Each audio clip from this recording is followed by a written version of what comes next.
หลงวัตถุบ้าคลั่งเกินบังเอิญมัวเพลิดเพลินสิ่งกาลีมีกำลัง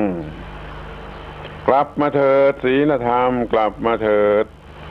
ความเลวร้ายลามเตลิดจวนหมดหวังรีบกลับมาทันเวลาพาพลังมายับยั้งโลกไว้ให้ทันการ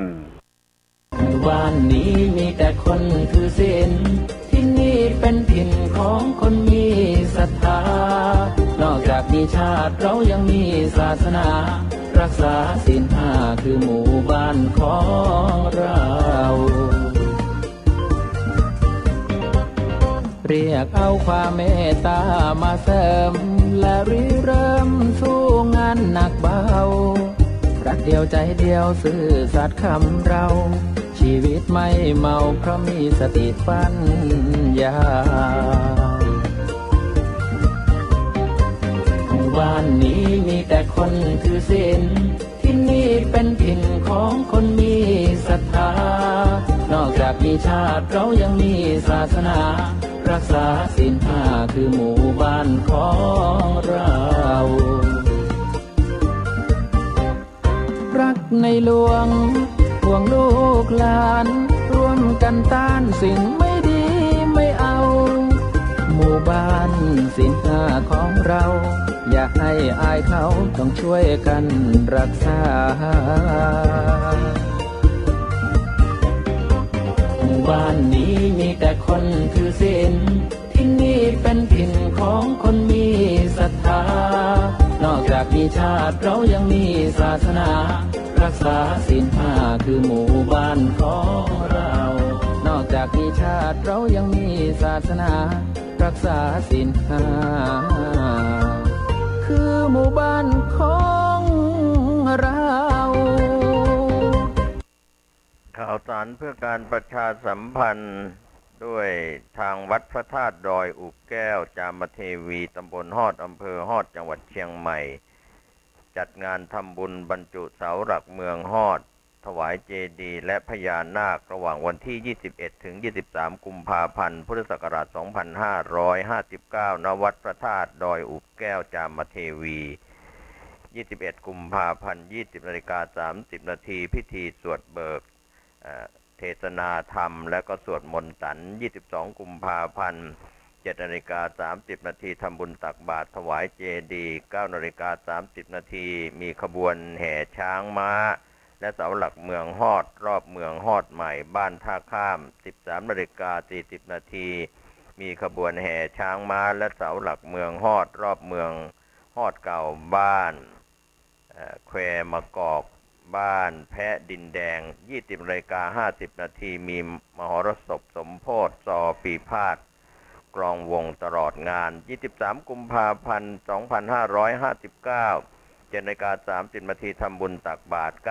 9:09 นาทีประกอบพิธีเจริญพุทธมนต์ 10:09 นาทีบรรจุเสาหลักเมืองฮอดโดยพระเดชพระคุณพระธรรมมังคลาจารย์หลวงปู่ทองสิริมังคโรที่ปรึกษาเจ้าคณะภาค 7 10:30 นาทีพระสงฆ์อนุโมทนาเป็นเสร็จพิธีก็ขอเชิญชวนท่านร่วมงานทำบุญบรรจุเสาหลักเมืองฮอดถวายเจดีย์และพญานาคระหว่างวันที่ 21 ถึง 23 กุมภาพันธ์ พุทธศักราช 2559 ณ วัดพระธาตุดอยอุบแก้วจามเทวีตำบลฮอดอำเภอฮอดจังหวัดเชียงใหม่โดยพร้อมเพรียงกันสวัสดีครับท่านผู้ชมและท่านผู้ฟังที่เคารพในส่วนของการนำเสนอนิติธรรมนิติรัฐซึ่งเป็นของคู่กันระหว่างบ้านระหว่างธรรมะวันนี้ผมกาเศรษฐเพชรสำลิดก็จะได้แบ่งปันความคิดดีๆที่โบราณอาจารย์บัณฑิตได้กล่าวไว้ในเรื่องของนิติธรรมซึ่งโบราณอาจารย์บัณฑิตได้พร่ำสอนไว้มากมายก็แล้วแต่ท่านจะนำไปคิดไปพิจารณากันให้ก่อเกิดประโยชน์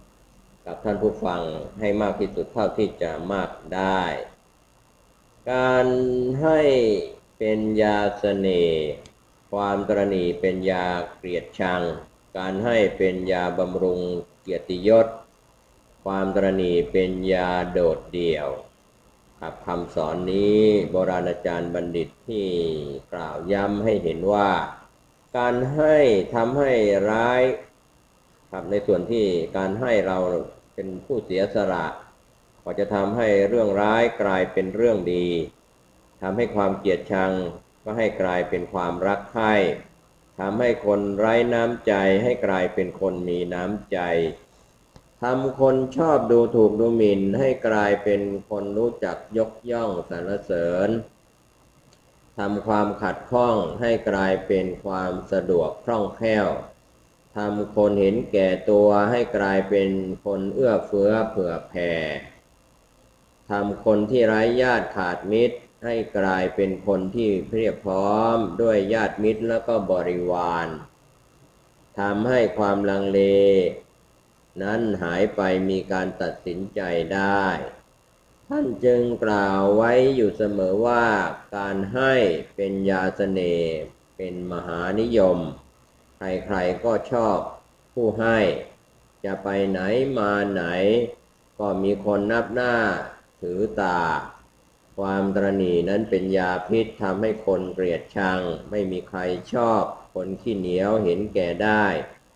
ไม่ให้แล้วยังจะเอาอีกผู้ให้ย่อมมีเกียรติมียศมีชื่อเสียงมีคนชื่นชอบผู้ตระหนี่ย่อมเสื่อมเกียรติเสื่อมยศเสื่อมชื่อเสียงมีคนชิงชังคนกำลังกายน้อยเมื่อผนึกความสามัคคีอย่างเหนียวแน่นกันแล้วก็ย่อมมีกำลังพอจะเอาชนะข้าศึกได้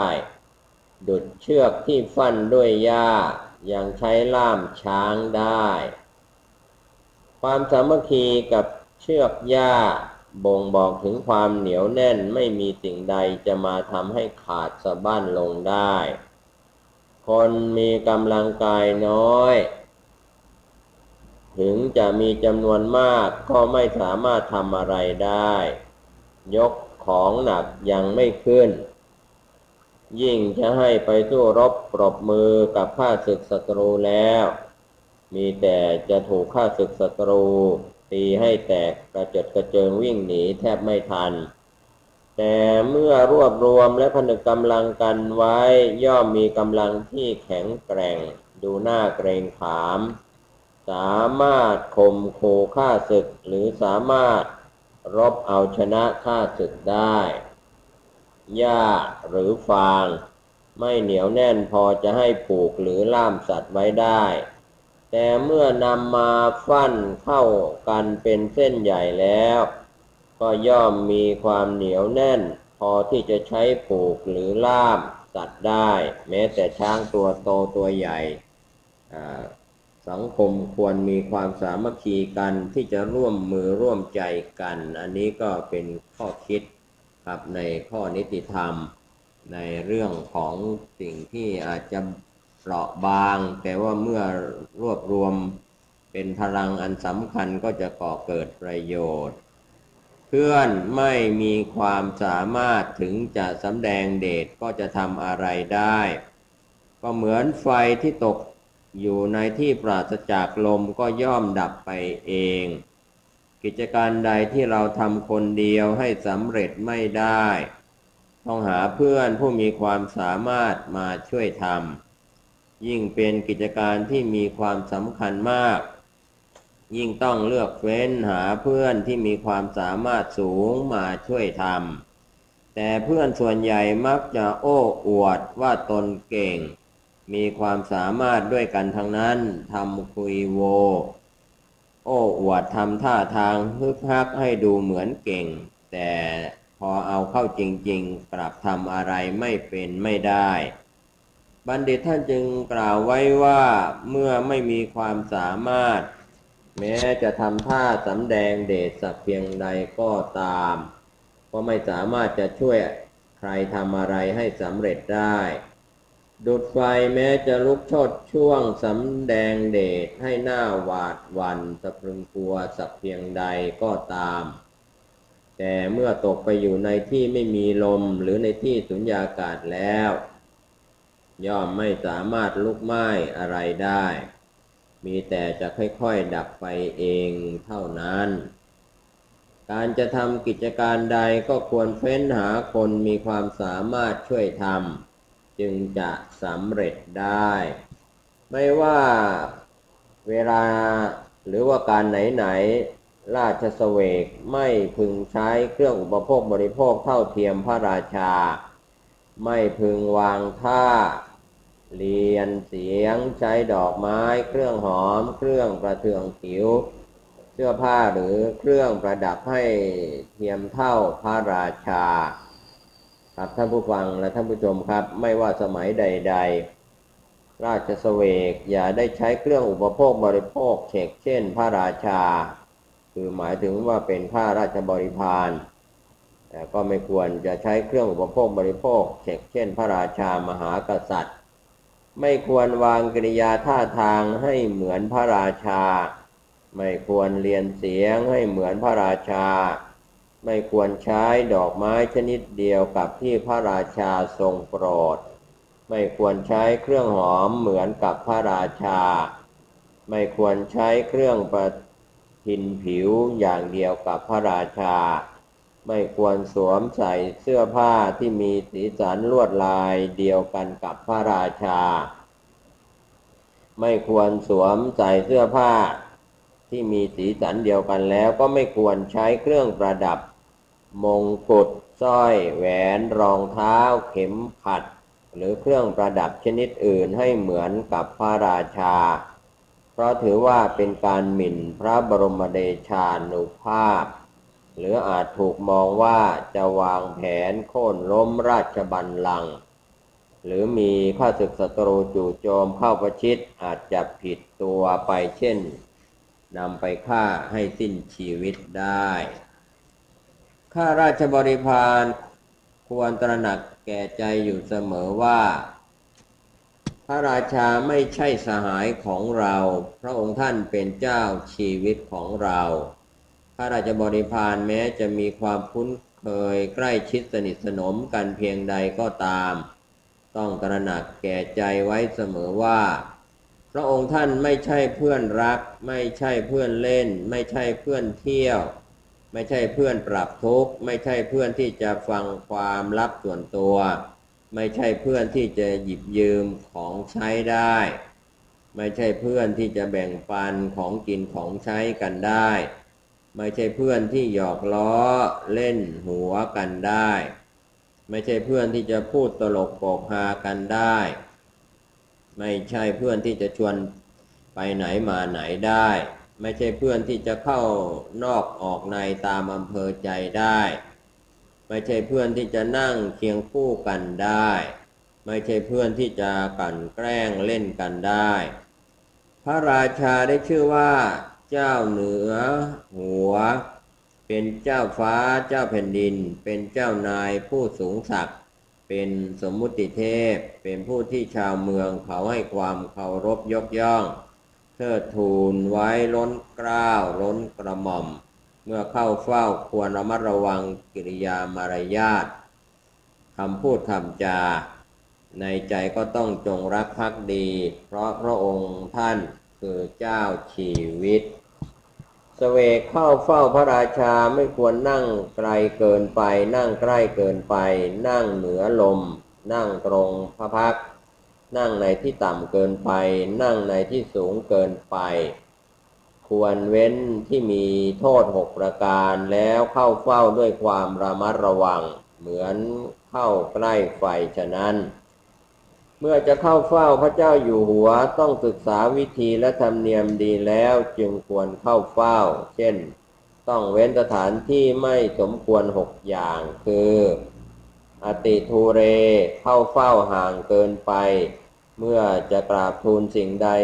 ก็ได้ยินเสียงไม่ชัดเจนอัจจาสันเนเข้าเฝ้าใกล้ชิดเกินไปทำให้ขวางพระพักตร์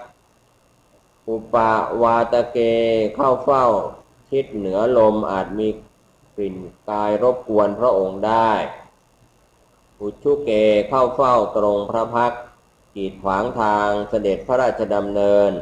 อตินินเนเข้าเฝ้าด้านพระปิสดางทำให้ทรงระแวงไม่วางพระทัยอุจจาสเนเข้าเฝ้าในที่สูงกว่าดูเหมือนไม่เคารพนอบน้อมแม้มีคุณเทียบเท่าพระสัพพัญญูแต่ไร้ผู้อุ้มชูย่อมไม่สง่างามแก้วมณีแม้จะดูไร้ค่าเมื่อได้อาศัยเรือนทองรองรับจึงจะดูงามล้ำค่าผู้ที่จะขึ้นมาเป็นผู้นำแม้จะมีคุณสมบัติดีเหลือล้นเก่งฉกาจสามารถทำกิจทุกอย่างให้ประสบความสำเร็จได้แต่ขาดผู้ยอมรับขาดผู้ให้การสนับสนุนขาดผู้ยกย่องขาดคนอุ้มชูก็ไม่อาจขึ้นมาเป็นผู้นำได้แม้จะได้ก็ดูไม่สง่างามเท่าที่ควรเมื่อคนส่วนมากยอมรับนับถือยกย่องเชิดชูเกื้อหนุนเมื่อได้ขึ้นมาเป็นผู้นำย่อมสง่างามในที่ทุกสถานเปรียบเหมือนแก้วมณีแม้จะมีค่าจนประมาณมิได้ก็ตามหากไม่มีแท่นทองรองรับหรือไม่มีเรือนแหวนรองรับก็ย่อมไม่งามเด่นตระการตาคนดีกับแก้วมณีจึงอยู่ในสถานภาพเดียวกันผู้มีปัญญาควรไตร่ตรองดูให้ดีครับก็เป็นเรื่องราวที่ชวนให้คิดกับเรื่องของนิติธรรมเหล่านี้ซึ่งโบราณอาจารย์บัณฑิตได้พร่ำสอนไว้ครับก็ถือว่าครูบาอาจารย์ที่พร่ำสอนไว้นั้นก่อเกิดประโยชน์ในเรื่องราวต่างๆที่เราจะได้ศึกษากันแล้วก็นำไปคิดไปพิจารณาว่าอะไรควรทำอะไรไม่ควรทำอะไรควรพูดอะไรไม่ควรพูดอะไรควรคิดอะไรไม่ควรคิดเหล่านี้เป็นต้นซึ่งโบราณอาจารย์บัณฑิตนั้นย่อมคิดย่อมพูดย่อมทำในสิ่งที่ควรคิดควรพูดควรทำผู้อยู่คลุกคลีกับหญิงจะมีศีลแต่ที่ไหนนักกินเนื้อสัตว์จะมีความเอ็นดูแต่ที่ไหนนักเลงสุราจะมีสัจจะแต่ที่ไหนคนมักโลภจะมียางอายแต่ที่ไหนคนเกียจคร้านจะมีศิลปะแต่ที่ไหนคนขี้โกรธจะมีทรัพย์แต่ที่ไหนผู้มีคุณธรรมเป็นแบบอย่างให้สังคมยามอยู่ใกล้กับหญิงย่อมเผลอไผลทำตามความต้องการของหญิงได้ง่ายคนต่อคำออดอ้อนไม่ได้เพราะมารยาหญิงมี500 เล่มเกวียนแม้สิ่งที่หญิงทำนั้นจะละเมิดต่อศีลธรรมก็ตามผู้ชอบความรุนแรงชอบราสัตว์จิตใจจึงขาดความเมตตาอ่อนโยนนักเกรงสุราขาดสติสัมปชัญญะวาจาย่อมไม่น่าเชื่อถือคนโลภมากเห็นแก่ตัวเอาแต่ได้ย่อมไม่ละอายในที่ทุกสถานคนเกียจคร้านไม่หมั่นศึกษาหาแต่ความสบายจะมีความรู้ได้อย่างไรคนที่โมโหโกรธง่ายย่อมทำลายทรัพย์ที่มีอยู่ให้ย่อยยับจนหมดสิ้นครับเหล่านี้ก็เป็นข้อคิดโดยเฉพาะเรากลับไปมองที่คนติดสุราคนชอบเที่ยวกลางคืนคนชอบดูมหรสพคนเกียจคร้านคนชอบเล่นการพนัน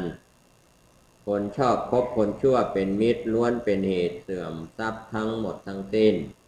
คนจะเสื่อมทรัพย์เพราะหลงติดอบายมุขบ้างเพราะเกียจคร้านมีแต่ใช้จ่ายแต่ไม่ขวนขวายเพราะใจใหญ่เกินตัวทุ่มเทให้สิ้นเปลืองโดยใช่เหตุบ้างบัณฑิตท่านเป็นห่วงจึงตักเตือนกุลบุตรกุลธิดาทั้งหลายไว้ว่าคนติดสุราย่อมใช้จ่ายเงินทองโดยมิทันไตร่ตรองเมาแล้วใจเติบคนชอบเที่ยวกลางคืนย่อมทุ่มเทเงินทองเพื่อหาความสุขสนุกสนานคนชอบดูมหรสพย่อมจ่ายเงินจ่ายทอง ครับเพื่อหาความสุขสนุกสนานครับในส่วนของการดูมหรสพก็เช่นเดียวกันย่อมจ่ายเงินเพื่อเป็นค่าดูบ้างให้รางวัลบ้างแก่นักแสดงที่ถูกใจบ้างคนเกียจคร้านทำการงานชอบกินอยู่อย่างดีแต่ไม่ชอบหาทรัพย์คนชอบเล่นการพนันมือเติบพอมือขึ้นหน่อยก็ทุ่มเทเล่นจนหมดตัวคนที่คบมิตรชั่วชักชวนกันไปในทางเสื่อมเสียหรือหยิบยืมแล้วไม่ใช้คืนเวลากลางวันไม่ทันได้ดูให้รอบคอบไม่ควรนินทาใครและเวลากลางคืนไม่ทันได้ไต่สวนทวนถามให้ดีเสียก่อนก็ไม่ควรพูดถึงใครต้องระมัดระวังดุจพรานผู้หวาดระแวงภัยตระเวนไปในป่าดังนั้นในการที่เราจะทำกิจการใดๆก่อนจะพูดคำใดออกมาควรไตร่ตรองพิจารณาพินิจพิเคราะห์ให้ดีก่อนว่าอยู่ในสิ่งแวดล้อมอย่างไรเพื่อไม่ให้มีปัญหาตามมาภายหลังเช่นกลางวันไม่ทันหันดูให้รอบคอบอย่าได้ตำหนิติฉินนินทาใครเพราะอาจมีใครเดินผ่านไปมาแอบได้ยินคำนั้นเข้าแล้วนำไปเที่ยวโพลธนาเช่นเดียวกันกลางคืนมืดมิดจะพูดอะไรกับใครจะพูดถึงใครก็คอยระมัดระวังเพราะว่าใครผ่านไปผ่านมาก็มองไม่เห็นยิ่งเป็นความลับยิ่งต้องระวังให้มากขึ้นสรุปแล้วไม่ว่าจะเป็นเวลากลางวันหรือกลางคืนก็ตามครับท่านผู้ชมและท่านผู้ฟังครับการพูดถึงคนอื่นในทางเสื่อมเสียย่อมไม่ควรทั้งนั้นเพราะหน้าต่างมีหูประตูมีตาก็ดุจพรานภัยออกไปล่าสัตว์ในป่าใหญ่ไม่อาจรู้ได้ว่ามีสัตว์ร้ายชนิดใดแอบซุ่มอยู่เพื่อทำร้ายตนจึงค่อยๆย่องด้วยความระมัดระวังหันมองไปให้รอบคอบคนห้าจำพวกคือคนมีทุกข์ร้อนคนป่วยไข้คนหลงคนมีหนี้สินล้นตัวราชเสวกที่รับใช้ใกล้ชิดแม้จะมีชีวิตอยู่ก็เหมือนตายแล้วเรียกว่าตายทั้งเป็นบุคคลผู้อยู่ในสถานการณ์ลำบาก5ประเภทก็คือคนมีทุกข์ร้อนย่อมไม่มีอารมณ์อยากได้อยากดีแล้วมีแต่ความร้อนอกร้อนใจลุกลี้ลุกลนทำอะไรไม่ถูกหงุดหงิดเคร่งเครียดคนเจ็บป่วยมีความอ่อนแอทั้งร่างกายและจิตใจอยู่อย่างสังกระตายหดหู่เหี่ยวแห้งน้อยอกน้อยใจที่ไม่มีใครเหลียวแลคนหลงขาดสติสัมปชัญญะสะดุ้งตกใจหลงเชื่อคำของคนจนสิ้นเนื้อประดาตัวหวาดหวั่นระแวงกลัวไม่กล้าทำอะไรไม่กล้าตัดสินใจคนมีหนี้สินล้นตัวกังวลกระวายใจกลัวจะถูกฟ้องร้องขึ้นโรงขึ้นศาลข้าราชบริพารสนองงานใกล้ชิดประหวั่นพรั่นพรึงว่าเหนือหัวจะรับสั่งอย่างไรทั้งระมัดระวังประมาททำอะไรไม่ค่อยจะถูกบัณฑิตเมื่อเห็นภัยตั้งแต่ยังมาไม่ถึงย่อมหาทางหลบหลีกเสียแต่เนิ่นๆเมื่อเห็นภัยมาถึงแล้วก็ไม่ควรครั่นคร้ามใช้ศัพท์ในสมัยใดๆก็ใช้ได้อยู่เสมอว่ากันไว้ดีกว่าแก้สำนวนนี้ยังเป็นอมตะการรู้จักป้องกันปัญหาข้อผิดพลาดตั้งแต่เนิ่นๆย่อมเป็นผลดีเพราะครั้งพลาดไปแล้วจะแก้ไขลำบากบัณฑิตทั้งหลายมีความรอบรู้หมั่นสังเกตสภาวะทางธรรมชาติบ้างสังเกตดูผู้คนบ้างสังเกตดูสัตว์เลี้ยงหรือความเปลี่ยนแปลงทางธรรมชาติบ้างเมื่อเห็นว่าจะมีภัยหรือเห็นภัยจะมาถึงก็หาทางป้องกันไว้แต่เนิ่นๆเมื่อเห็นว่าไม่มีทางจะป้องกันได้ก็หาทางหลีกเลี่ยงตั้งแต่ภัยนั้นยังมาไม่ถึง แต่เมื่อภัยมาถึงเข้าก็หาวิธีป้องกันแก้ไขไม่ได้หรือหลบหลีกหนีไม่ทันก็ไม่ตระหนกตกใจไม่หวาดหวั่นไม่คลั่นคล้ามก็มีความหนักแน่นตั้งสติให้มั่นค่อยคิดหาวิธีแก้ไขหาวิธีผ่อนหนักให้เป็นเบาครับก็ค่อยๆสะสางไปทีละน้อยทีละน้อยไม่ปล่อยปละละเลยให้ลุกลามเมื่อทำได้อย่างนี้เรื่องร้ายก็จะกลายเป็นดีปัญหาที่ได้รับการแก้ไขก็จะเข้าสู่ภาวะปกติไม่ยากนักครับก็เป็นเรื่องราวที่ทำให้เราได้คิดได้พิจารณากันสิ่งใกล้ตัวควรคิดควรทำก็เรื่องนี้ถือว่านำมาแบ่งปันให้ท่านได้คิดได้พิจารณากันในฐานะที่ท่านก็เป็นคนมีสติสัมปชัญญะมีความคิดความอ่านสามารถ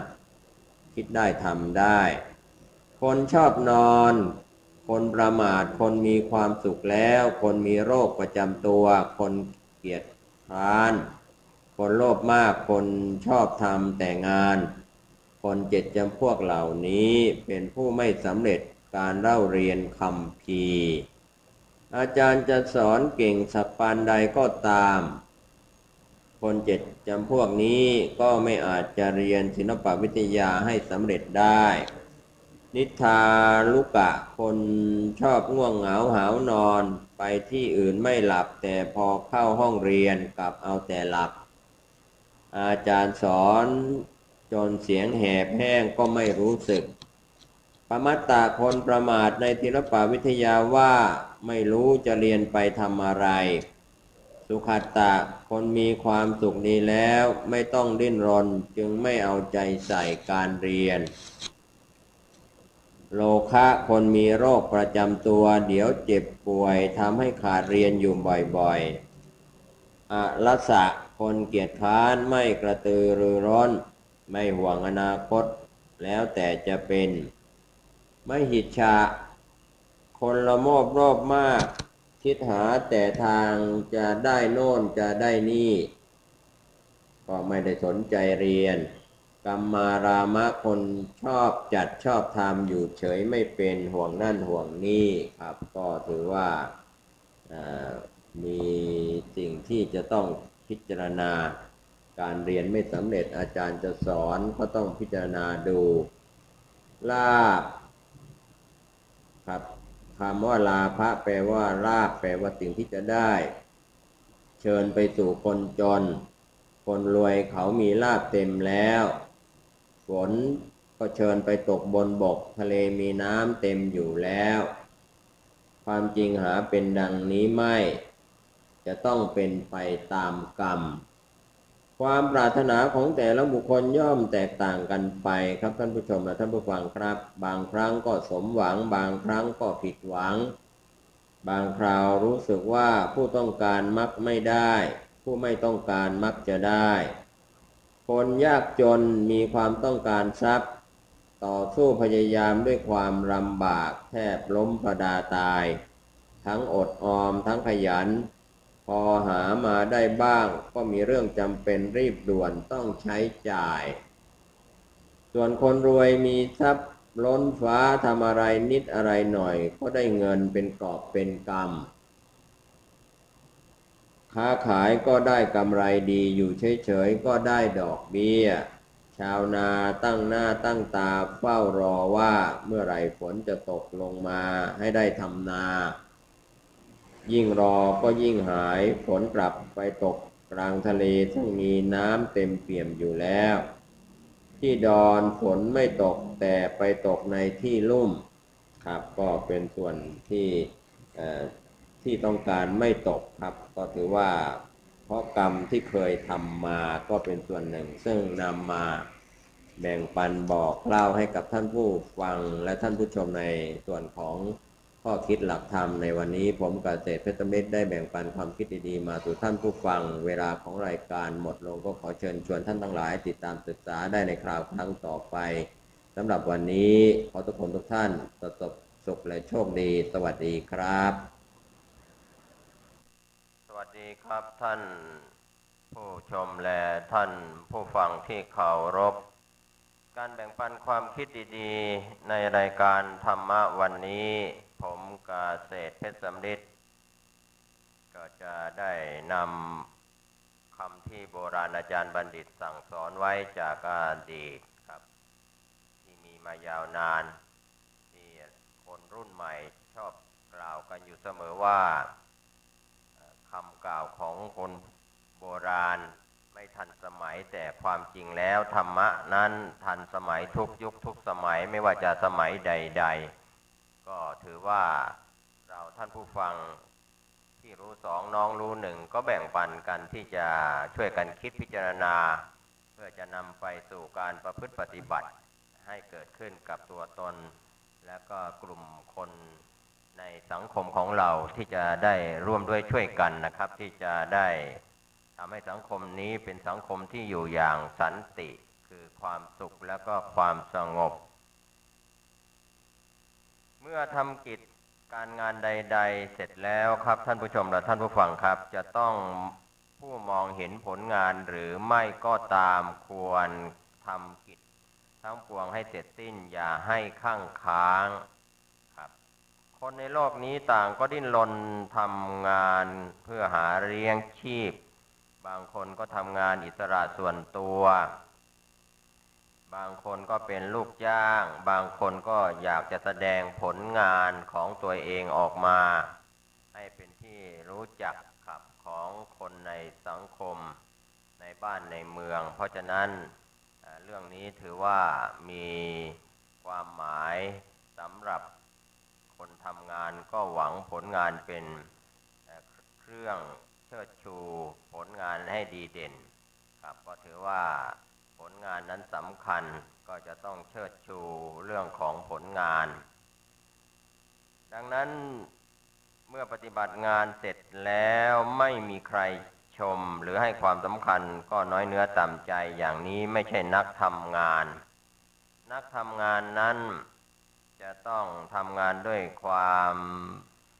รู้ความสามารถอย่างแท้จริงก็เรียกว่าโบราณอาจารย์บัณฑิตท่านจึงสอนไว้ว่าให้ตั้งใจทำงานสร้างผลงานให้เห็นแล้วก็ให้ปรากฏให้ใช้ความรู้ความสามารถที่ได้เรียนรู้ศึกษามาประกอบภารกิจอย่างเต็มที่ก็จะทำให้เราได้ประสบความสำเร็จในการทำการงานเรียกว่าตั้งใจทำให้ดีที่สุดเรียกว่าสุดฝีมือ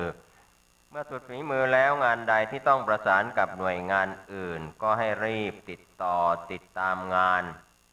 อย่าปล่อยปละละเลยให้ข้างค้างก็จะเป็นผลเสียต่องานนั้นๆต่อหน่วยงานโดยส่วนรวมหากมีคนติในชิ้นงานที่รับผิดชอบก็ให้รีบแก้ไขแล้วก็ตั้งใจทำใหม่ให้ดีกว่าเดิมครับอันนี้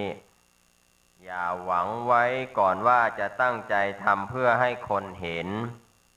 ให้คนชมให้คนยกย่องให้คนยอมรับนับถือเมื่อกิจการงานทั้งปวงสำเร็จลุล่วงไปด้วยดีแล้วก็นับว่าได้รับความสำเร็จแล้วใครเขาจะชมหรือไม่ก็ตามทีในโลกนี้นุ่นนับว่าเบาอยู่แล้วแต่คนเลาะแหละเบากว่านุ่นผู้ที่ไม่ได้รับโอวาทจากผู้เจริญมีพ่อแม่ครูอุปชาอาจารย์ก็เรียกว่ามีโอกาสเบากว่าเรียกว่าเบากว่านุ่นเสียอีกผู้ประมาทในคำสั่งสอนของพระพุทธเจ้ายิ่งเบากว่านั้นสิ่งใดที่เบาบาง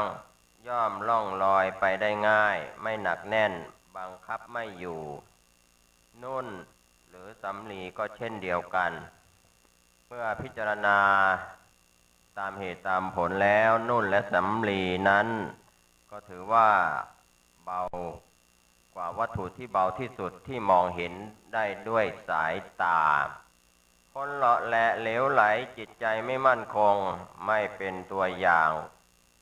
ในส่วนที่ดีแล้วก็ไม่เป็นตัวของตัวเองใครว่าอย่างไรก็เอาตามไม่หนักแน่นในเหตุผลไม่มีเป้าหมายในชีวิต ทำอะไรไม่เป็นชิ้นไม่เป็นอันนับว่าเบากว่านุ่นคนที่ไม่ได้รับคำแนะนำสั่งสอนจากผู้รู้จากพ่อแม่ครูอาจารย์ก็ไม่ตระหนักในกิจการงานที่ควรทำและก็ไม่ควรทำเอาแต่ความคิดของตนเป็นใหญ่นับว่าเบากว่านั้นอีกผู้สบประมาทในคำสอนขององค์สมเด็จพระสัมมาสัมพุทธเจ้าว่าไม่มีเหตุไม่มีผลไม่เชื่อในหลักความดีความชั่วมีความเห็นผิดนับว่าเบายิ่งกว่านั้นหลายเท่านักครับคนที่หลงผิดเข้าใจผิดไม่เชื่อในคำสอนของพระพุทธเจ้าก็เรียกว่าเบาแสนเบาไม่รู้ว่าจะล่องลอยไปทางใดอย่างไรฉัตรทำด้วยศิลานับว่าหนักอยู่แล้วคำบอกกล่าวของเทวดาหนักกว่านั้นคำตักเตือนของผู้ใหญ่หนักกว่านั้นคำสั่งสอนของพระพุทธเจ้ายิ่งหนักกว่านั้นอีกบัณฑิตท่านจะแสดงคำสั่งสอนของพระพุทธเจ้าว่าหนักยิ่งกว่าสิ่งใดๆในโลกจึงแสดงสิ่งที่มีน้ำหนักเป็นลำดับขั้นไปดังนี้ฉัตรที่ทำด้วยศิลาแท่งเดียวนับว่ามีน้ำหนักมากอยู่แล้วกำลังของบุคคลคนเดียวมิอาจจะยกขึ้นตั้งได้ต้องใช้บุรุษที่แข็งแรงหลายคนจึงสามารถยกขึ้นตั้งไว้ให้ดูเป็นสิ่งน่าอัศจรรย์คำบอกกล่าวถึงรางดีรางร้ายของเทวดาก็มีน้ำหนักมากกว่าควรใส่ใจคำตักเตือนของผู้ใหญ่ในสกุลกุลบุตรกุลธิดาต้องตระหนักอย่างมากไม่ควรละเลยเพราะสามารถป้องกันภัยที่จะมาถึงได้ยิ่งถือว่าหนักยิ่งกว่า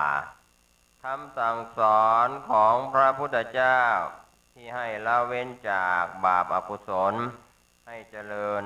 ด้วยบุญด้วยกุศลและก็ให้ชำระจิตใจให้พ้นจากกิเลสตัณหาถือว่ามีน้ำหนักมากกว่าทุกสิ่งในโลกมือขวาเป็นธาตุของกายนิ้วก้อยเป็นมือข้างขวาเป็นธาตุของหูจมูกและตาส่วนมือซ้ายเป็นธาตุของเท้า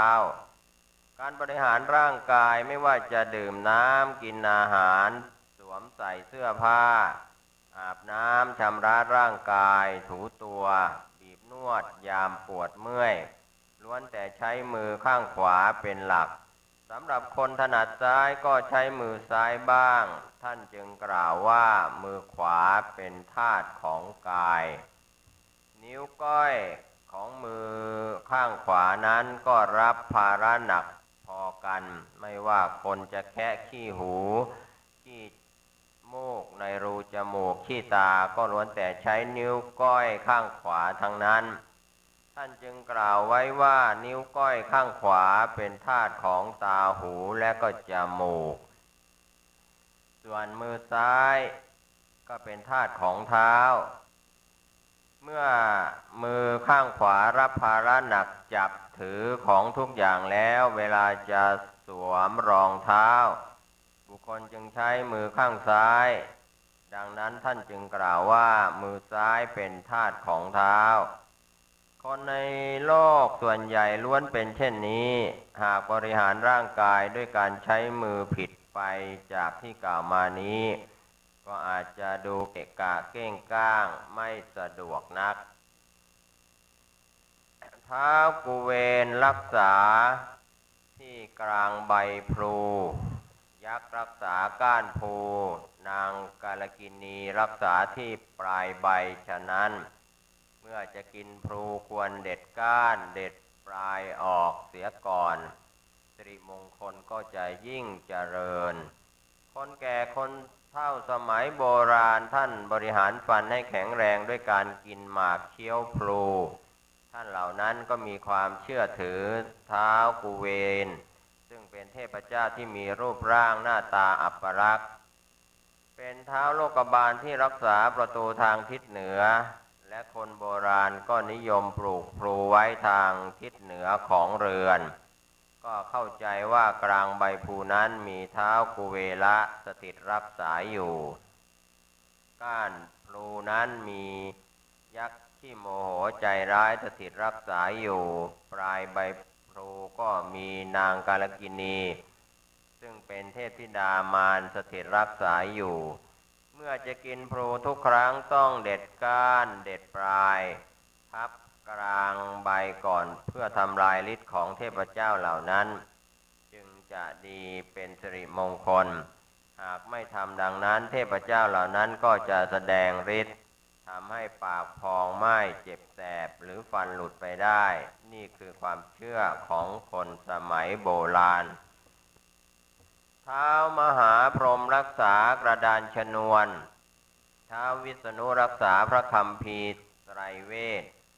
ฉะนั้นจงบูชาท้าวมหาพรหมและท้าววิษณุเถิด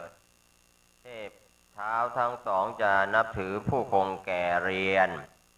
ศิษย์ผู้จะขอเรียนคัมภีร์ไตรเวทแต่ละแขนงมีข้อปฏิบัติในเวลาเรียนศิลปวิทยาอย่างเคร่งครัดหลายอย่างเครื่องแต่งกายก็ต้องเป็นสีขาวบริสุทธิ์ต้องบูชายันบูชาเทพเจ้าประจำศาสตร์แต่ละแขนงกระดานหรือกระดาษที่ใช้เขียนพระคัมภีร์ก็สอนให้เชื่อว่ามีท้าวมหาพรหมสถิตอยู่ผู้ที่ไม่เคารพกระดานเวลาขีดเขียนก็จะมีโทษให้หลงลืมคัมภีร์ท่องไม่รู้จักจำได้แล้วก็หลงลืมและจะบันดาลให้ผู้ที่มีความเคารพกระดานเรียนจบเร็วจำง่ายจำได้แล้วก็ไม่ลืมเลือนส่วนพระคัมภีร์ไตรเวทนั้นท้าววิษณุหรือพระนารายณ์สถิตอยู่จะคอยดูแลปกป้องพระคัมภีร์ไม่ให้เสื่อมรักษาผู้เรียนคัมภีร์ไม่ให้เสื่อมด้วยส่วนผู้ที่เรียนพระไตรปิฎกเมื่อรู้ครบอรรถะและพยัญชนะถือว่าดีที่สุดครับก็เป็นเรื่องราวที่เราจะต้องเคารพสิ่งที่เราเทิดทูนได้มาจากสิ่งใดแหล่งใดครับก็มีความหมายแล้วก็มีความสำคัญและก็จำเป็นโคนั้นเป็นสัตว์เลี้ยงที่ให้โภคสมบัติกับผู้ครองเรือนทุกคนฉะนั้นจึงควรนับถือแล้วก็สักการะโคเหมือนพ่อเหมือนแม่ครับก็เป็นความเชื่อทางวัฒนธรรมของคนอินเดียโบราณถือว่าโคเป็นพาหนะของเทพเจ้าเป็นสัตว์มงคลเป็นสัตว์มีคุณช่วยทำไร่ไถนาให้ข้าวให้น้ำให้ชีวิตให้ความปราศจากโรคภัยไข้เจ็บให้โภคสมบัติทุกอย่างคนจึงปรารถนาบุตรก็บูชาโคปรารถนาทรัพย์ก็บูชาโคให้ถือว่าโคมีคุณเทียบเท่าพ่อแม่ให้ความเคารพนบนอบบูชาเส้นไหว้แทนคุณก็ควรทำต่อโคอย่างเดียวกันฉะนั้นประเทศไทยเราก็มีความเชื่อถือเช่นนี้เป็นส่วนใหญ่โดยเฉพาะชาวไร่ชาวนาที่อาศัยแรงงานของโคกระบือก็รู้สึกว่าสัตว์เหล่านี้มีคุณอย่างมากมายจึงทำพิธีบายสีสู่ขวัญโคทุกปีก่อนฤดูลงนาเพื่อให้ฝนตกต้องตามฤดูกาลให้ข้าวปลาอุดมสมบูรณ์จะได้อยู่ดีกินดีโบราณท่านสอนไว้เช่นนี้เพื่อให้บุคคลระลึกถึงสิ่งที่มีคุณผู้มีคุณแล้วก็สัตว์มีคุณก็จะได้รู้สึกกตัญญูแล้วก็ตอบแทนคุณใครกินเนื้อโคเสมือนกับกินเนื้อมารดาเมื่อโคตายควรทิ้งให้แร้งกินหรือลอยน้ำเสียเมื่อเห็นว่าโคมีคุณเทียบเท่าแม่พ่อเช่นนี้ชาวโลกจึงยกย่องโคให้เป็นเกียรติกับโคเดินเข้าออกในบ้านได้ทุกหลังคาเรือนโคเดินเข้าไปในบ้านไหนก็ควรให้อาหารให้น้ำทำการต้อนรับเหมือนผู้มีความสำคัญมาเยือนที่บ้านใครรังเกียจโคขับไล่โคออกจากเรือนใครฆ่าโคกินเนื้อเท่ากับรังเกียจพ่อแม่เท่ากับขับไล่พ่อแม่ออกจากเรือนจากบ้าน เท่ากับข้ากินเป็นเนื้อพ่อเนื้อแม่ก็จะถูกชาวโลกเขาประณามเหยียดหยามดูถูกดูหมิ่นสิ่งนี้ครับเมื่อโคแก่ตายก็ไม่ควรกินเนื้อควรฝังดินลอยน้ำไปหรือปล่อยทิ้งเอาไว้เพื่อเป็นทานกับแร้งกาในสมัยโบราณสิ่งนี้ก็ถือว่าเป็นความเชื่อของคนอินเดียที่นับถือศาสนาฮินดูหรือศาสนาพราหมณ์คนไทยเราบางคนก็นับถือบางคนก็ไม่นับถือส่วนผู้ที่ได้เรียนพระพุทธพจน์อันเป็นหลักคำสอนในทางพระพุทธศาสนาเข้าใจหลักสัจธรรมจะมีความเชื่อในพระรัตนตรัยเป็นหลักครับก็ถือว่าเป็นส่วนที่สำคัญครับเรื่องของการกินเนื้อไม่กินเนื้ออย่างไรก็ท่านผู้ฟังก็คงจะต้องใช้วิจารณญาณที่จะรับรู้รับทราบในส่วนของการกินเนื้อโคเนื้อวัวเนื้อควายเนื้อหมูเนื้อสัตว์ทั้งหลายก็ถือว่าอาจจะเข้าข่ายเรื่องของการขาดเมตตาหรือไม่อย่างไรการที่ท่านผู้ฟังและท่านผู้ชมเริ่มเรียนศิลปวิทยาวันพฤหัสบดีจะสำเร็จวันอาทิตย์และวันศุกร์ก็มีความรู้พอปานกลางวันพุธและวันจันทร์ไม่สำเร็จวันเสาร์และก็วันอังคารอาจจะตายได้อันนี้ก็เป็นคำโบราณที่กล่าวไว้รู้ไว้ใช่ว่าครับก็ควรวันพฤหัสบดีเป็นวันดีที่สุดเป็นวันครูจะประสบผลสำเร็จในการศึกษาวันอาทิตย์เป็นวันร้อนแรงดูดแสงอาทิตย์แผดกล้าไม่เหมาะที่จะเริ่มเรียนวันศุกร์เป็นวันเรียบอ่อนกำลังทำให้ความรู้ไม่กล้าแข็งวันพุธเป็นวันมืดมนเหมือนราหูทำให้ความรู้ถูกกลืนหายวันจันทร์ก็เป็นวันสลัวเหมือนราหูบังทำให้ไม่สำเร็จในด้านศิลปวิทยาวันเสาร์และวันอังคารก็เป็นวันที่มีกำลังร้ายกาจรุ่มร้อนเมื่อเริ่มเรียนก็จะทำให้ร้อนวิชาเรียนได้เพียงนิดหน่อยอาจนำความรู้ไปใช้ในทางที่ผิดนี่เป็นความเชื่อของโบราณอาจารย์จากสมัยอดีตที่ให้ความสำคัญในการเริ่มศึกษาหาความรู้แต่ละวันส่วนผู้ศึกษาหาทางหลุดพ้นจากทุกข์ในวัฏสงสารก็ไม่ได้ถือฤกษ์ถือยามถือวันตามนี้เพราะเห็นการถือสิ่งอื่นมีสาระกว่าการเริ่มเรียนศิลปวิทยาวันขึ้นแรม8 ค่ำชื่อว่าข้าครูวันขึ้นแรม14 ค่ำชื่อว่าข้าศิษย์วันขึ้นแรม10 ค่ำชื่อว่าข้าศิลปวิทยาวันขึ้นแรม15 ค่ำชื่อว่าข้าพ่อข้าแม่ก็ถือว่าเป็นคำสอนของโบราณอาจารย์บัณฑิตว่าผู้เรียนเวทมนต์ท่านถือปฏิบัติไม่เป็นสาระตามคติของพี่น้องชาวพุทธแต่เมื่อพิจารณาดูก็ให้เห็นข้อดีอยู่บ้างวันขึ้นแรม8 ค่ำวันขึ้นแรม15 ค่ำเป็นวันพระวันอุโบสถวันธรรมสวนะควรทำบุญทำกุศลให้ทานรักษาศีลฟังธรรมและก็เจริญสมาธิภาวนาจะดีกว่าไม่ควรเคร่งเครียดเอาจริงเอาจังอยู่กับการเรียนท่านพิจารณาเห็นว่าถ้าได้หยุดเรียนก็จะมีโอกาสทำอย่างอื่นได้ดียิ่งกว่าก็จึงใช้อุบายห้ามเริ่มเรียนก็วันขึ้นเอาจังอยู่กับการเรียนท่านพิจารณาเห็นว่าถ้าได้หยุดเรียนก็จะมีโอกาสทำอย่างอื่นได้ดียิ่งกว่าก็จึงใช้อุบายห้ามเริ่มเรียนก็วันขึ้นแรม8 ค่ำเป็นการฆ่าครู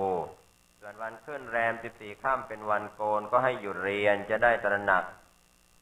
ข้าวของไว้ทำบุญในวันรุ่งขึ้นส่วนวันขึ้นแรม10 ค่ำนั้นไม่ทราบว่าโบราณอาจารย์ถือปฏิบัติอย่างไรจึงห้ามไว้นักเรียนไม่ควรกินมะพร้าวในวันแรม7 ค่ำไม่ควรกินน้ำเต้าในวันแรม9 ค่ ไม่ควรกินบอนในวันแรม12 ค่ำไม่ควรกินผักในวันแรม3 ค่ำหากขืนกินศีลประสาทจะเสื่อมศีลประสาทในที่นี้หมายถึงเวทมนต์และคาถาอาคมต่างๆตามคัมภีร์ไตรเวทมนต์บางบทปฏิบัติอย่างเคร่งครัดสำหรับผู้เรียนเวทมนต์คาถาอาคมมีความเชื่อถือว่าหากถือปฏิบัติตามได้ก็จะรักษาเวทมนต์ให้คงขลัง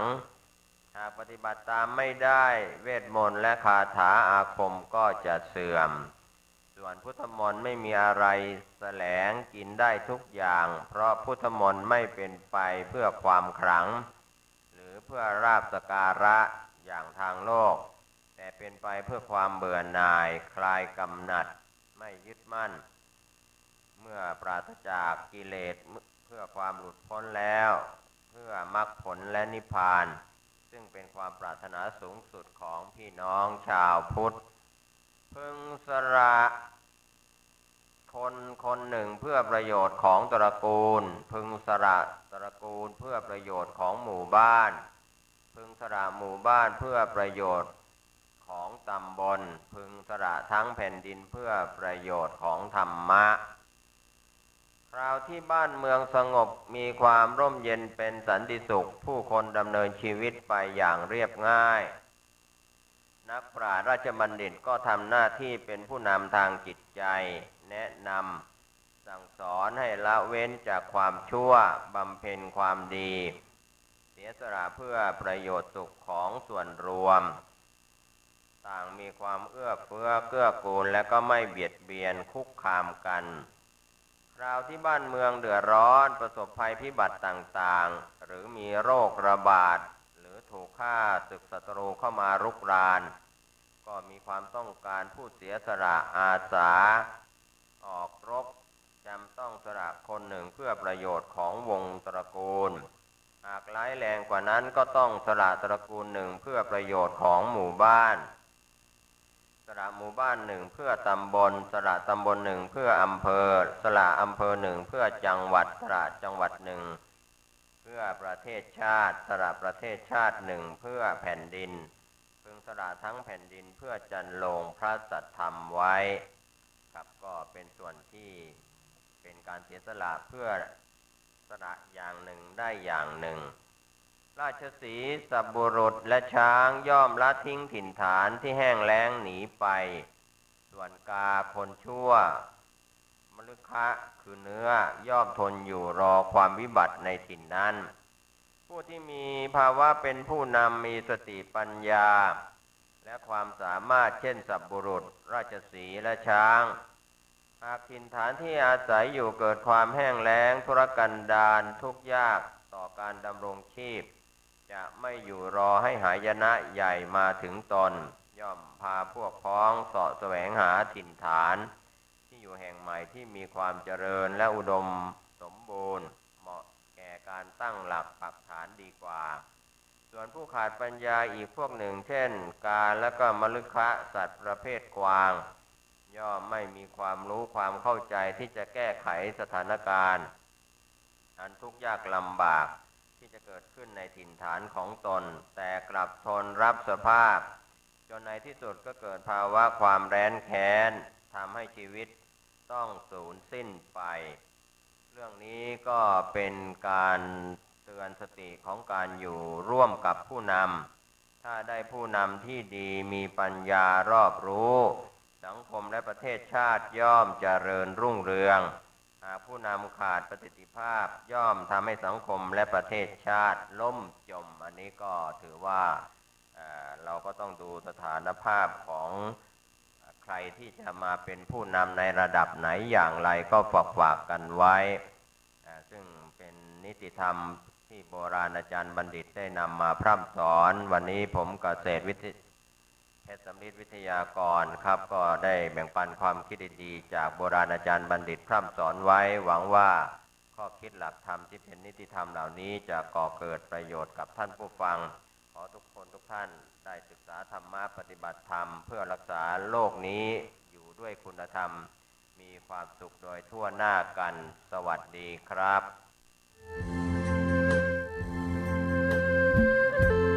ข่าวสารเพื่อการประชาสัมพันธ์ด้วยทางสถานีวิทยุพระพุทธศาสนาเพื่อการศึกษาและวัฒนธรรม FM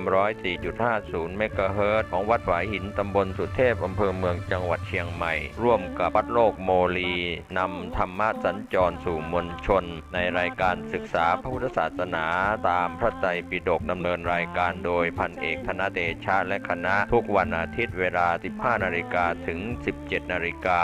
ท่านที่จะรับฟังผ่านอินเทอร์เน็ต www.phaihin.org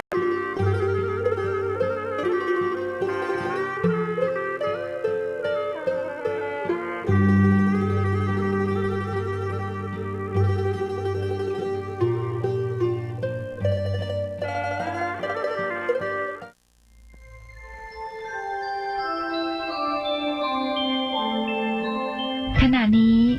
ท่านกำลังฟังสถานีวิทยุกระจายเสียงคลื่นเพื่อการศึกษาพระพุทธศาสนาและวัฒนธรรมระบบ FM 104.5 เมกะเฮิรตซ์ออกอากาศณวัดฝายหินตำบลสุเทพอำเภอเมืองจังหวัดเชียงใหม่โทรศัพท์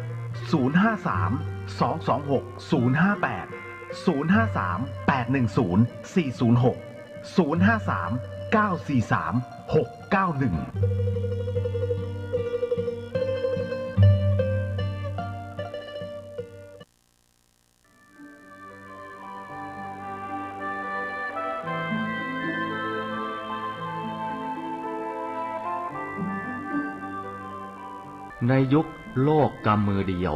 นักเผยแผ่ควรฝึกใช้สื่อให้เป็นประโยชน์ภายในประเทศควรจะมีรายการวิทยุเผยแผ่พระพุทธศาสนาประจำจังหวัดอย่างน้อย1 ชั่วโมงต่อ1 วันเพื่อประชาสัมพันธ์หรือเทศนาอบรมสั่งสอนประชาชน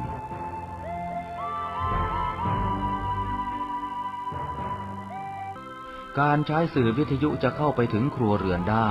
โดยพระสงฆ์ไม่ต้องเดินทางเข้าบ้านการใช้สื่อคือการทำงานเชิงรุกที่ดีที่สุดการรอให้คนเข้าวัดแล้วจึงแสดงธรรมเหมือนแต่ก่อนนั้นอาจจะสายเกินไป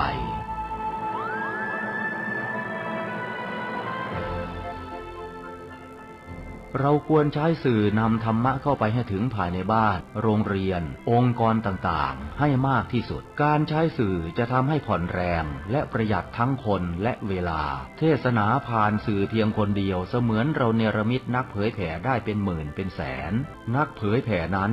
นอกจากอบรมตามหลักสูตรธรรมดาเพื่อให้ได้วุฒิบัตรรับรองแล้วพึงอบรมเรื่องการเทศนาการเขียนการค้นคว้าซึ่งอาจจะเป็นเรื่องเฉพาะตัวแต่ก็สามารถฝึกขึ้นมาได้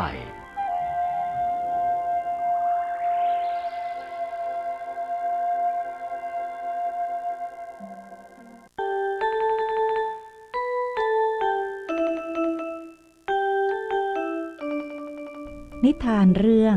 เนกขัมมะปรมัตถบารมีความศรัทธาในเพศนักบวชของพระเจ้าสุตโสม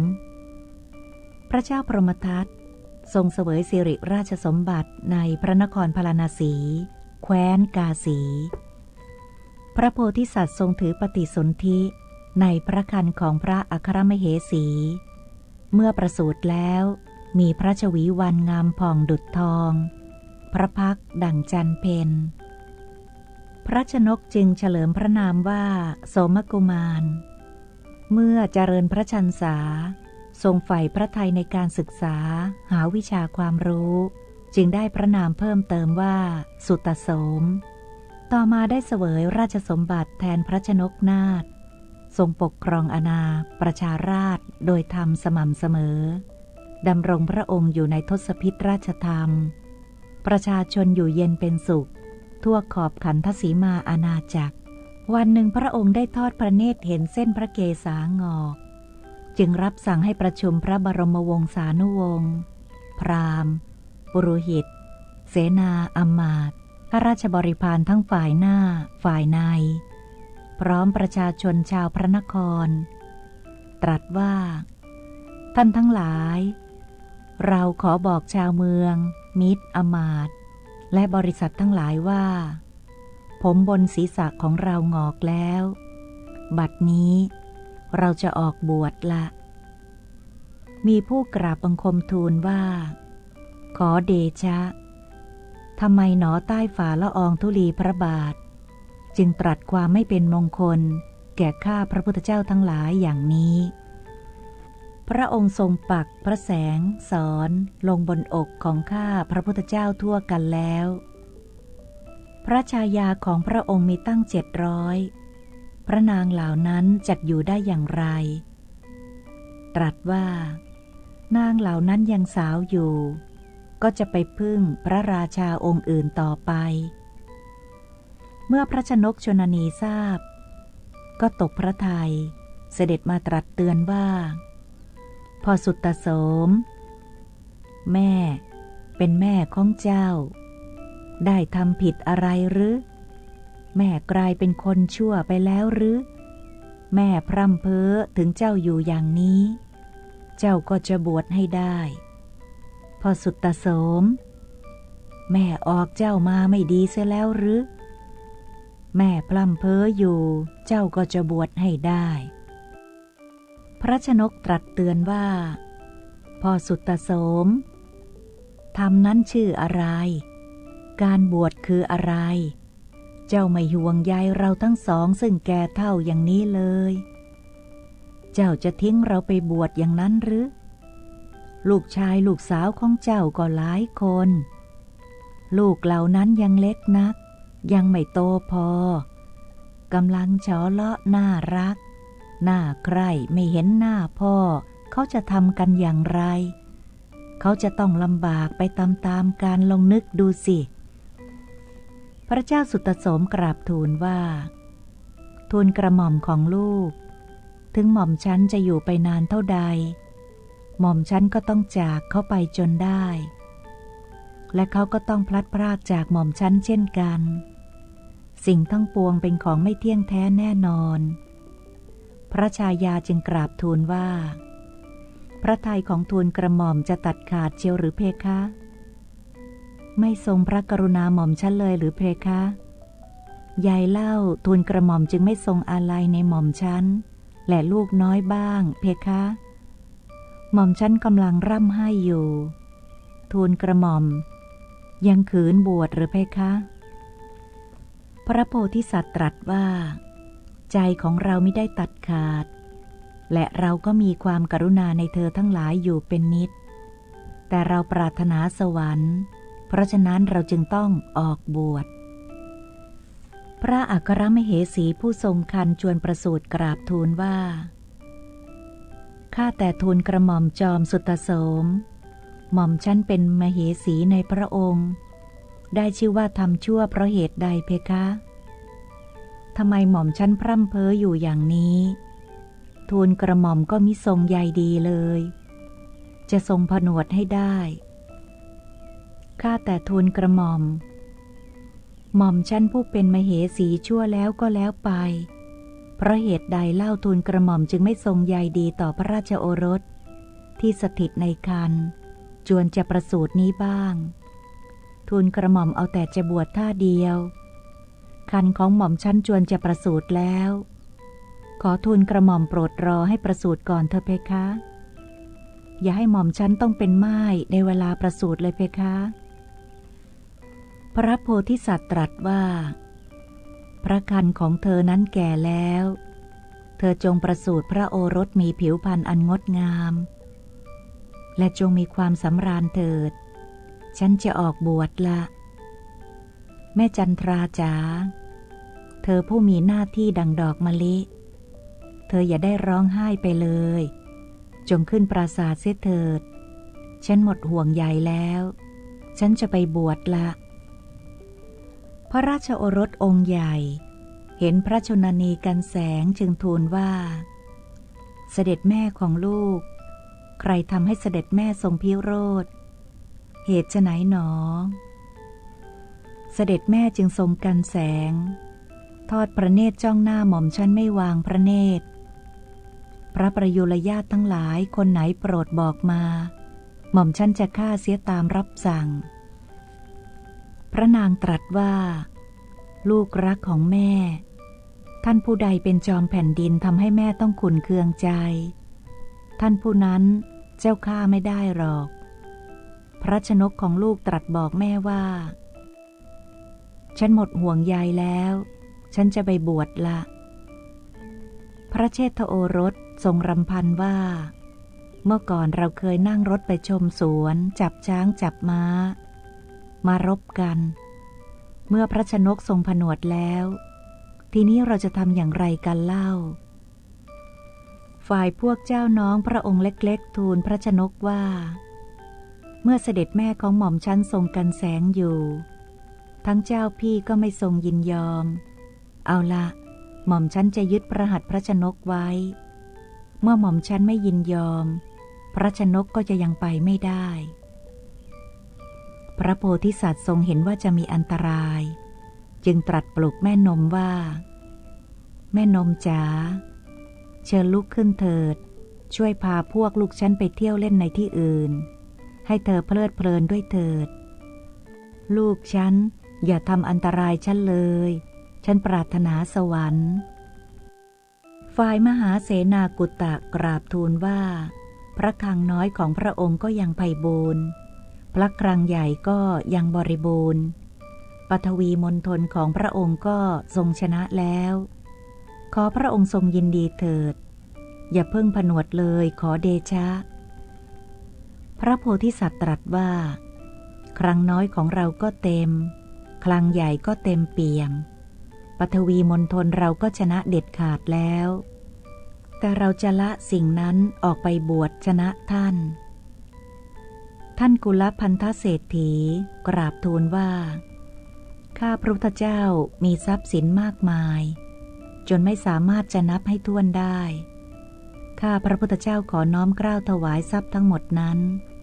แด่พระองค์ต้องทรงรับและอย่าทรงผนวดเลยพระองค์ตรัสว่าท่านเศรษฐีเรารู้ว่าท่านมีทรัพย์มากและท่านก็บูชาเราแต่เราปรารถนาสวรรค์เพราะฉะนั้นเราต้องออกบวชพระโพธิสัตว์ตรัสให้โสมทัตน้องชายเธอมาเฝ้าตรัสว่าพระโสมทัตเรารำคาญใจนักเราถูกความไม่ยินดีเข้าครอบงำเป็นอันตรายมากเราต้องการบวชให้ได้ในวันนี้แหละเจ้าชายโสมทัตทูลว่าขอเดชะเจ้าพี่สุตโสมเมื่อพระองค์ทรงพอพระทัยอย่างนี้ขอพระองค์ทรงผนวดเถิดแม้หม่อมฉันก็จะบวชติดตามพระองค์มิให้ห่างขอเดชะพระโพธิสัตว์ตรัสว่าพ่อโสมทัตเธอจะบวชไม่ได้เป็นอันขาดเพราะใครๆในพระนครในคามนิคมก็จะพากันไม่หุงต้มประชาชนชาวพระนครจะพากันกราบทูลว่าเมื่อพระเจ้าอยู่หัวเสด็จออกผนวดเสียแล้วพวกข้าพระพุทธเจ้าทั้งหลายจะทำอย่างไรกันเล่าขอเดชะพระองค์ตรัสตอบประชาชนว่าดูกระชาวเราทั้งหลายเราเข้าใจว่าชีวิตนี้ถูกชราต้อนไปชีวิตนี้น้อยนักเหมือนน้ำปนโคลนฉะนั้นเมื่อชีวิตเป็นของน้อยอย่างนี้เวลานี้ไม่ใช่เวลาที่จะมาประมาทเลยแต่พวกคนพากันประมาทคนโง่เขลาเหล่านั้นถูกตัณหาครอบงำย่อมจะไปเกิดในนรกเปรตอสุรกายกำเนิดสัตว์เดรัจฉานประชาชนชาวพระนครพากันร่ำร้องคร่ำครวญว่ากลุ่มธุลีออกไม่ไกลบุพกะปราสาทจะรอยพระธรรมิกราชผู้เรืองยศจะทรงตัดพระเมาลีแล้วเมื่อพระโพธิสัตว์ทรงห้อมล้อมด้วยพระสนมกำนันในเสด็จเที่ยวไปในปราสาทใดนี่คือปราสาทของพระองค์มีบุปผามาลามาลัยมากมายเมื่อเสด็จเที่ยวไปยังที่ใดที่นั้นก็น่ารื่นรมเป็นของพระองค์เมื่อเสด็จไปยังสระโบกขรณีใดนั่นก็เป็นส่วนพระองค์ดาลดาษไปด้วยบุพชาตินานาพันธุ์ทั้งมีฝูงวิหกนกบินร่อนปราสาทเสียงอยู่แจ้วแจ้วพระเจ้าสุตโสมทรงสละราชสมบัติ พร้อมทั้งแว่นแคว้นอันมั่งคั่งเสด็จออกทรงผนวดทรงผ้ากาสาวพัสเที่ยวไปพระองค์เดียวเหมือนช้างตัวประเสริฐฉะนั้น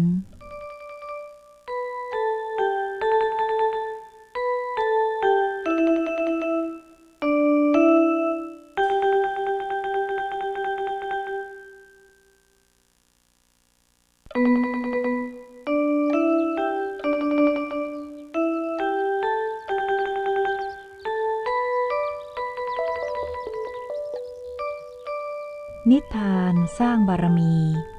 พระเจ้า30 ชาติ บทที่ 4 ปัญญาบารมี ปัญญาบารมีความรอบรู้ รู้ชัดรู้จริง ถึงเหตุและผล เมื่อรู้เหตุของสิ่งใด ก็สามารถรู้ล่วงหน้าว่าผลของสิ่งนั้นเป็นอย่างไร เมื่อรู้ผลของสิ่งใดก็สามารถสืบสาวหาเหตุได้ว่าเกิดจากอะไรความรู้นั้นเป็นความรู้ตามความเป็นจริงของสิ่งนั้นๆเหตุให้เกิดปัญญา3 ประการ 1. สุตตมปัญญาปัญญาเกิดจากการสดับตรับฟังศึกษาเล่าเรียนค้นคว้า 2. จินตามยปัญญาปัญญาเกิดจากการคิดพินิจพิจารณาไตร่ตรองใช้เหตุใช้ผลพิจารณาโดยถี่ถ้วนถ่องแท้ 3. ภาวนามยปัญญาปัญญาเกิดจากการลงมือปฏิบัติตามที่ได้ศึกษาอบรมพินิจพิจารณาอย่างถี่ถ้วนถูกต้องแล้วนั้นจนเกิดผลสำเร็จในกิจกรรมนั้นๆเป็นประโยชน์แก่สังคมเป็นส่วนรวมเช่นการคิดค้นเครื่องมือทางการแพทย์เทคโนโลยีต่างๆการเจริญสมณธรรมความคิดความอ่านเราท่านต่างมีช้าเร็วข้อนี้แตกต่างกันไปบางคนคิดรู้แคล่วคล่องว่องไวเล่าเรียนอะไรรู้ได้ฉับพลันเป็นนักศึกษาในสถาบันเป็นหนึ่งในชั้นไม่เป็นรองใครถึงคราวทดสอบตอบได้เร็วไวผลคือสอบได้เป็นเกียรตินิยมเรียนเก่งอย่างนี้เป็นที่ชื่นชมคนในสังคมยกย่องสรรเสริญรู้ดีทำดีมีสุขเพลิดเพลินชีวิตเจริญทางโลกทางธรรมบางคนรู้ช้าเรียนจนหน้าดำครูต้องสอนย้ำอยู่เรื่อยไปถึงคราวทดสอบว่าจะตอบได้คิดจนปวดใจเกือบหมดเวลาถึงจะสอบได้ก็ไร้หน้าตา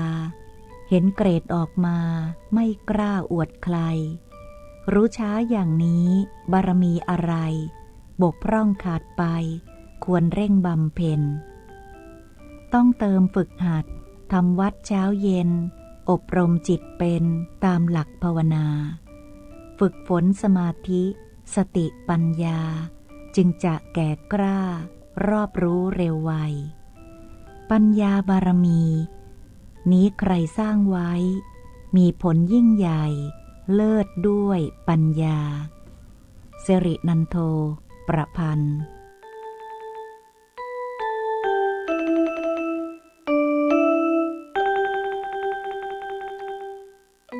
นิทานเรื่องปัญญาบารมีการแก้ปริศนาธรรมของภวราชกุมารพระเจ้าธนนชัยโกรพยราชครองราชสมบัติในนครอินทปัตแคว้นกุรุรัตน์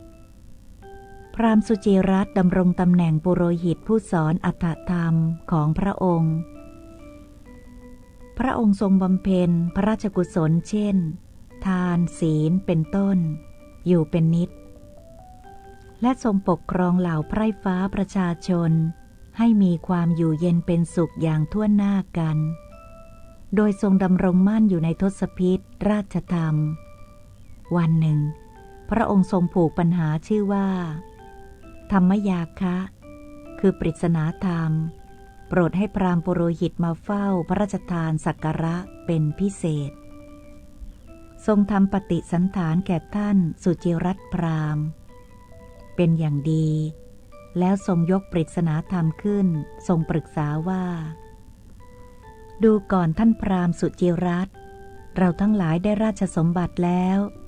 ได้ความเป็นอิสราธิบดีแล้วแต่ยังปรารถนาบุตรคนโตต่อไปอีกเพื่อปกครองแผ่นดินโดยธรรมสม่ำเสมอและไม่ใช่โดยอธรรมอธรรมนั้นเราไม่พอใจเลยเพราะการประพฤติธรรมนั้นเป็นหน้าที่ของพระราชามหากษัตริย์โดยแน่แท้ท่านสุจิรัตน์เราทั้งหลายจะไม่ถูกนินทาว่าร้ายทั้งในโลกนี้และโลกหน้าด้วยเหตุใดและเราทั้งหลายจะได้รับเกียรติยศเกียรติคุณทั้งในมนุษย์และเทวโลกได้ด้วยประการใดขอท่านพราหมณ์ได้โปรดบอกเหตุนั้นด้วยเถิดท่านพราหมณ์เราทั้งหลายปรารถนาจะประพฤติตามอัตถะตามธรรมขอท่านพราหมณ์ได้โปรดแสดงอัตถะและธรรมนั้นด้วยเถิดท่านพราหมณ์สุจิรัตน์ทบทวนปัญหาโดยท่วนทีแล้วเห็นว่าพระราชปุจฉานี้เป็นพุทธวิสัยควรจะถามพระสัมมาสัมพุทธเจ้าเมื่อไม่มีพระสัมมาสัมพุทธเจ้าก็ควรจะถามพระโพธิสัตว์ผู้ทรงบำเพ็ญบารมีธรรมท่านพราหมณ์สุจิรัตน์ไม่สามารถจะทูลตอบพระราชปุจฉานี้ได้เมื่อตอบไม่ได้ก็ไม่มีทิฏฐิมานะว่าตนเป็นบัณฑิตหรือไม่อวดฉลาดจึงกราบบังคมทูลว่าขอเดชะใต้ฝ่าละอองธุลีพระบาทนอกจากท่านวิทุรพราหมณ์แล้วไม่มีใครที่จะสมควรกราบทูลชี้แจงข้ออัตถะข้อธรรมให้แจ่มแจ้งได้ขอเดชะพระเจ้าโกรพยราชจึงตรัสว่าท่านอาจารย์มาเถิดเราจะส่งท่านไปยังสำนักของท่านวิทุรพราหมณ์ท่านจงนำทองคำแท่งนี้ไปมอบให้ท่านพราหมณ์วิทุระเถิดเพื่อรับเรียนรู้ข้ออัตถะข้อธรรมจากท่านพราหมณ์สุจิรัตน์ราชปุโรหิตรับพระราชองค์การแล้วจึงเดินทางไปสำนักพราหมณ์วิทุระกราบเรียนถึงเหตุที่มาให้ท่านทราบท่านก็ไม่อาจบอกข้ออัตถะข้อธรรมนั้นได้จึงแนะนำให้ไปหาลูกชายภัทรการภัทรก็แก้ปัญหานี้ไม่ได้จึงแนะนำให้ไปหาน้องชายชื่อสัมภวะท่านพราหมณ์สุจิรรัตนปุโรหิตได้ฟังดังนั้นแล้วก็อุทานว่าท่านทั้งหลายเอ๋ยข้อธรรมนี้น่าอัศจรรย์จริงหนอเท่านี้ยังไม่พอใจเราเลยพ่อกับลูก2 คนไม่มีปัญญารู้แจ้งธรรมนี้ถูกถามแล้วก็ไม่อาจบอกข้ออัตถะข้อธรรมได้ก็เด็กๆถูกถามข้ออัตถะข้อธรรมแล้วจะรู้ได้อย่างไรเล่าสัญชัยกุมารได้ฟังดังนั้นจึงกล่าวว่าท่านพราหมณ์ท่านยังไม่ได้ถามสัมภวกุมารเลยโปรดอย่าพึงเข้าใจว่าเธอยังเป็นเด็กท่านถามสัมภวกุมารแล้วเธอจะบอกข้ออัตถะข้อธรรมให้ท่านได้เข้าใจได้พระจันทร์ปราศจากเมฆหมอกโคจรไปในอากาศส่องสว่างไสวล่วงหมู่ดวงดาวทั้งปวงในโลกด้วยรัศมีฉันใดสัมภวกุมารแม้จะยังเป็นเด็กอยู่ก็จริงก็ฉันนั้นเหมือนกันย่อมไพโรจน์ล่วงบัณฑิตทั้งหลายเพราะมีปัญญาเฉียบแหลมท่านพราหมณ์เดือน5ในฤดูคิมหันย่อมสวยงามยิ่งกว่าเดือนทั้งหลายอื่นๆมีต้นไม้ดอกไม้สวยงามฉันใดสัมภวกุมารแม้จะเป็นเด็กอยู่ก็ฉันนั้นย่อมล่วงบัณฑิตทั้งหลายเสียได้เพราะมีปัญญาหลักแหลมท่านพราหมณ์ม้าดีรู้ได้ด้วยฝีเท้าโคกำลังรู้ได้ด้วยเวลาลากเข็นโคนมรู้ได้ในเวลามีน้ำนมบัณฑิตจะรู้ได้เมื่อเจรจาฉันใดสัมภวกุมารก็ฉันนั้นท่านพราหมณ์สุจิรัตน์ราชปุโรหิตได้ฟังดังนั้นจึงตรงไปยังสำนักของสัมภวกุมาร แจ้งให้ทราบว่าพ่อกุมารหนุ่มน้อยพระเจ้าโกรพยราชผู้เรืองพระยศฤชาโปรดส่งเรามาเป็นทูตพิเศษเท้าเธอทรงผูกปริศนาธรรมขึ้นแล้วโปรดให้ถามดังที่กล่าวแล้วพ่อกุมารน้อยขอพ่อได้โปรดกล่าวแก้ข้ออัตถะข้อธรรมนั้นด้วยเถิดสัมภวะโพธิสัตว์ได้ฟังปริศนาข้ออัตถะข้อธรรมนั้นแล้วปริศนานั้นแจ่มแจ้งแก่เธอเหมือนดวงจันทร์เพ็ญปรากฏในท้องฟ้าที่ปราศจากเมฆหมอกฉะนั้นแล้วบอกแก่ท่านสุจิรัตน์ปุโรหิตว่าท่านพราหมณ์บุคคลที่พระเจ้าอยู่หัวทรงพระกรุณาโปรดตรัสถามแล้วพึงกราบทูลกิจที่ควรทำในวันนี้ไปให้ทำในวันพรุ่งนี้พระเจ้าอยู่หัวอย่าทำตามเลยในเมื่อมีพระราชภาระเกิดขึ้นท่านพราหมณ์บุคคลผู้ที่พระเจ้าอยู่หัวตรัสถามพึงกราบบังคมทูลเป็นการภายในเท่านั้นไม่ควรให้เสด็จไปในทางผิดเลยเป็นดุจคนโง่เขลาเบาปัญญาไม่มีความคิดฉะนั้นท่านผู้เป็นพระราชามหากษัตริย์นั้นไม่ควรลืมพระองค์ไม่ควรประพฤติอธรรมไม่พึงทรงเข้ามาในที่มิใช่ท่าไม่พึงทรงขวนขวายในสิ่งอันไม่เป็นประโยชน์พระราชามหากษัตริย์องค์ใดทรงทราบว่าควรทำตามฐานะเหล่านี้พระราชามหากษัตริย์พระองค์นั้นทรงประพฤติธรรมสม่ำเสมอทรงเป็นธรรมิกราชพระผู้ทรงธรรมฝนฟ้าก็จะตกต้องตามฤดูกาลพืชพันธุ์ธัญญาหารมัชฌมังสาหารในมณฑลเกษตรก็งอกงามไพบูรณ์เกื้อกูลในอาณาประชาราษฎร์เป็นสุขสำราญบ้านเมืองอยู่เย็นเป็นสุขโดยทั่วหน้ากันพระราชามหากษัตริย์พระองค์นั้นก็ทรงพระเจริญทุกเมื่อดังดวงจันทร์ในวันเพ็ญฉะนั้นย่อมทรงเป็นที่รักของพระปริยุรญาติทั้งหลายและทรงเป็นพระปิยมหาราชของปวงชนด้วยทรงรุ่งเรืองในหมู่มิตรเท้าเธอทรงมีพระปรีชาหลักแหลมเมื่อเสด็จสวรรคาลัยแล้วย่อมสถิตในทิพยสุขดังนี้แล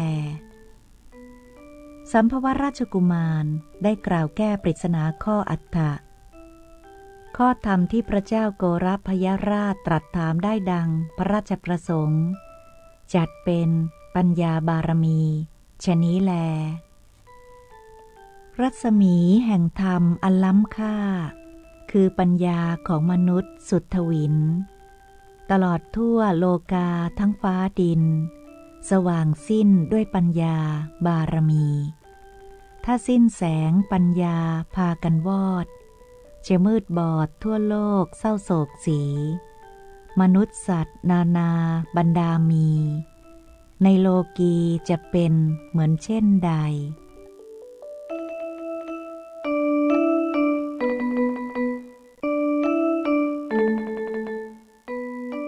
นิทานเรื่องปัญญาอุปบารมีความเป็นบัณฑิตของมโหสถบัณฑิตพระเจ้าวิเทหราชเสวยราชสมบัติณกรุงมิถิลาแคว้นวิเทหรัฐเท้าเธอมีราชบัณฑิตประจำราชสำนักอยู่4 คนคือเสนกะปุกุสะกามินและเทวินแต่ละคนมีปัญญาสามารถถวายคำปรึกษาในราชกิจของอาณาจักรให้สำเร็จลุล่วงไปได้ด้วยดียังความเจริญรุ่งเรืองให้บังเกิดแก่วิเทหรัฐได้โดยชอบโดยควรต่อมาพระเจ้าวิเทหราชทรงได้บัณฑิตมาอีกคนหนึ่งชื่อมโหสถเป็นพระโพธิสัตว์อุบัติในครรภ์ของพระนางสุมนาเทวีภรรยาท่านสิริวัฒกะเศรษฐี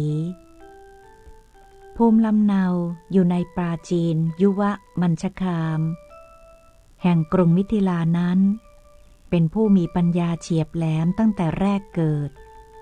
พอออกจากท้องมารดาเธอก็พูดได้ทันที มีแท่งยาติดมือมาแต่เกิดด้วยพ่อออกจากท้องมาก็ร้องถามแม่ว่ามีคนไข้ที่ไหนบ้างเธอจะรักษาบิดามารดาได้ช่วยกันทนุถนอมเลี้ยงดูด้วยดีต่อมามีผู้ริษยากลั่นแกล้งมโหสถจนถูกเนรเทศออกจากเมืองไปแล้วไปอาศัยอยู่บ้านช่างหม้อหาเลี้ยงชีพทางปั้นหม้อขายเมื่อเหตุการณ์บ้านเมืองมีความคับขันขึ้นพระเจ้าอยู่หัวจึงโปรดให้อำมาตย์ออกติดตามพร้อมด้วยของพระราชทานพบตัวแล้วให้กหาปณะ1,000เสื้อผ้า1สำรับซึ่งเป็นของพระราชทานแก่มโหสถบัณฑิตแล้วพาเข้าไปยังพระราชสำนักเมื่อไปถึง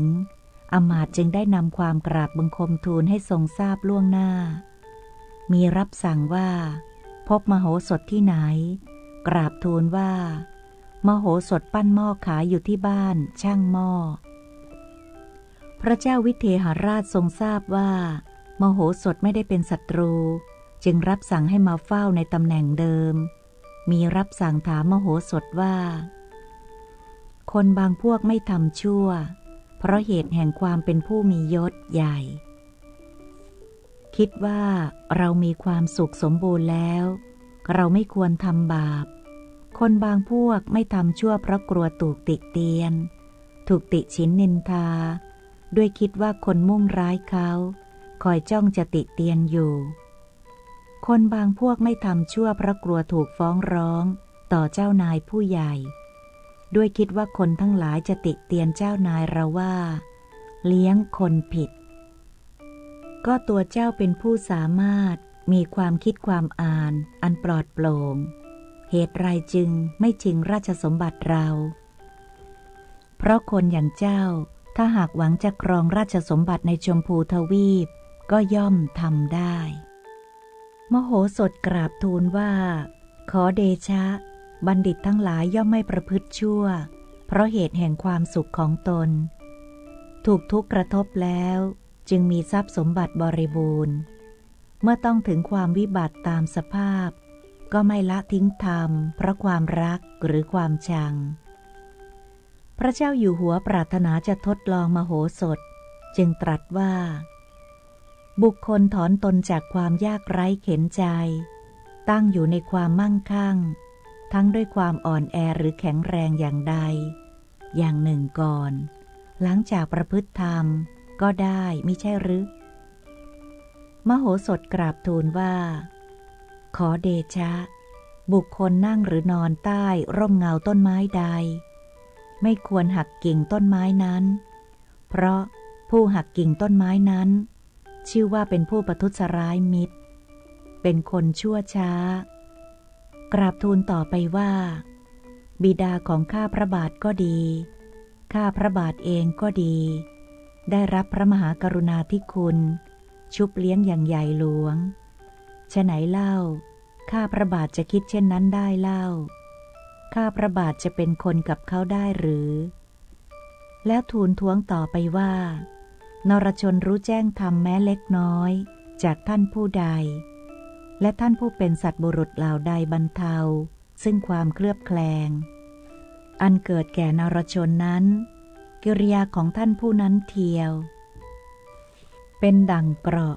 เป็นที่พึ่งของนรชนนั้นบัณฑิตไม่ควรตัดไมตรีจิตจากผู้นั้นไปเสียพระราชาทรงสดับเช่นนั้นแล้วทรงโสมนัสตรัสยกพระโพธิสัตว์ไว้ในตำแหน่งอัฏฐธรรมมนุษยศาสตร์ทรงนำเทพปัญหามาตรัสถามพระโพธิสัตว์ก็กราบทูลให้ทรงทราบทุกประการข้อที่มโหสถโพธิสัตว์ได้แก้ปัญหาต่างๆให้สำเร็จลุล่วงไปได้ด้วยดีก็สำเร็จได้ด้วยปัญญาอย่างนี้จัดว่าเป็นปัญญาอุปบารมีฉะนี้แลปัญหา4ข้อของเทวดาผู้สิงสถิตอยู่ที่นพดลมหาเสวตฉัตรถามปัญหา4ข้อต่อพระเจ้าวิเทหราช พระองค์ทรงตรัสถามมโหสถมโหสถจึงแก้ถวายดังนี้ 1. บุคคลประหารกายผู้อื่นด้วยมือด้วยเท้าและประหารปากผู้อื่นด้วยมือคนผู้ประหารนั้นกลับเป็นที่รักเชิดชูของผู้ถูกประหารนั้นข้อนี้ได้เกิดแก่ใครกันมโหสถกราบทูลว่าขอเดชะเมื่อใดลูกน้อยนอนบนตักมารดาร่าเริงสวนเสเล่นประหารมารดาเมื่อนั้นมารดาก็ทำตะคอกลูกน้อยว่าเจ้าอันธพาลเจ้ามหาโจรตีแม่ทำไมพร้อมกันนั้นก็สวมกอดบุตรน้อยแนบอกให้ดื่มนมลูกน้อยนั่นแหละเป็นที่รักของมารดาผู้ถูกประหารเช่นนั้น 2. บุคคลด่าผู้อื่นตามความพอใจแต่ไม่อยากให้ผู้ถูกด่านั้นถึงภัยอันตรายบุคคลผู้ถูกด่ากลับเป็นที่รักของผู้ด่าข้อนี้ได้แก่ใครมโหสถกราบทูลว่าขอเดชะแม่บอกลูกอายุ 7-8 ขวบให้ไปตลาดลูกกลับบอกแม่ว่าให้ขนมหนูก่อนสิแม่ก็ให้ลูกกินขนมหมดแล้วก็ไปเล่นเสียไม่ยอมไปตลาดแม่ก็ด่าว่าเจ้าลูกวายร้ายเจ้าโจรร้ายเจ้าหลอกแม่เจ้ากินขนมแม่แล้วก็ไม่ไปลูกชายถูกด่าเช่นนั้นก็หลบไปเล่นอีกเล่นเพลินตกเย็นกลับเข้าบ้านไม่ได้เพราะประตูใหญ่ปิดก็ต้องไปอาศัยนอนบ้านของญาติฝ่ายแม่เห็นลูกหายไปคอยดูต้นทางกระวนกระวายเป็นทุกข์เป็นร้อนตลอดคืนออกตามถามหมู่ญาติพบแล้วรับขวัญกลับบ้านข้อนี้ได้แก่แม่นั่นแหละ 3. บุคคลกล่าวตูกันด้วยคำเท็จพูดเลาะแหละต่อกันต่างถากถางกันเมื่อนั้นกลับเพิ่มความรักยิ่งขึ้นข้อนี้ได้แก่ใครมโหสถกราบทูลว่าเมื่อใดภรรยาและสามีอยู่ด้วยกันในที่ลับ2 ต่อ 2แล้วเล่นหัวกันด้วยความเสน่หาตามวิสัยของโลกกล่าวตู่กันด้วยถ้อยคำไม่จริงว่าเธอไม่รักฉันสักนิดเลยเขาว่าเธอไปมีคนรักใหม่สามีภรรยาต่างพูดจากันเลาะแหละอย่างนี้กลับได้รับความรักกันและกันอย่างดูดดื่มข้อนี้ได้แก่สามีภรรยานั่นแหละ 4. บุคคลนำข้าวน้ำผ้าผ่อนท่อนสบายและเสนาสนะไปแล้วชื่อว่าอันนำไปแล้วแต่บุคคลเหล่านั้นกลับเป็นที่รักที่นับถือบูชาของเจ้าของข้าวน้ำยิ่งนักข้อนี้ได้แก่ใครโมโหสถกราบทูลว่าขอเดชะปัญหานี้เทวดากล่าวหมายเอาสมณพราหมณ์ผู้ทรงศีลทรงธรรมจริงอยู่ตระกูลทั้งหลายผู้มีศรัทธาในโลกนี้บริจาคทานแล้วก็ยังปรารถนาจะบริจาคอีกเมื่อสมณพราหมณ์ผู้ทรงศีลทรงธรรมรับข้าวน้ำไปเช่นนั้นทายกผู้บริจาคก็ได้ความเลื่อมใสมีความรักเคารพนับถือบูชาในสมณพราหมณ์เหล่านั้นยิ่งขึ้นปัญญามีดีเลิศให้เกิดสุขรู้โทษทุกข์ผันแปรแก้ปัญหาจะถูกผิดคิดรู้ดูมันคานำชีวาตนรอดให้ปลอดภัยไร้ปัญญาพาทุกข์ไม่สุขขีทั้งชั่วดีไม่รู้อยู่ตรงไหนเพราะโง่เง่าเฉาโฉดจะโทษใครเป็นทุกข์ใจเช้าค่ำก็จำจนพระพิพัฒน์ปริยัติยานุกูลประพันธ์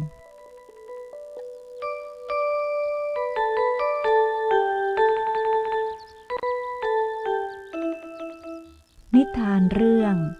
ปัญญาปรมัตถบารมีกุศลกรรมบท10ของพระเจ้าวิเทหราชพระเจ้าวิเทหราชเสวยราชสมบัติในกรุงมิถิลาวิเทหรัฐพระโพธิสัตว์เป็นมโหสถบัณฑิต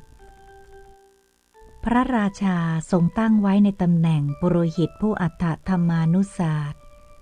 แสดงธรรมนำพระเจ้าวิเทหราชให้บริจาคทาน สมาทาน ศีลตั้งพระองค์อยู่ในกุศลกรรมบท10คือ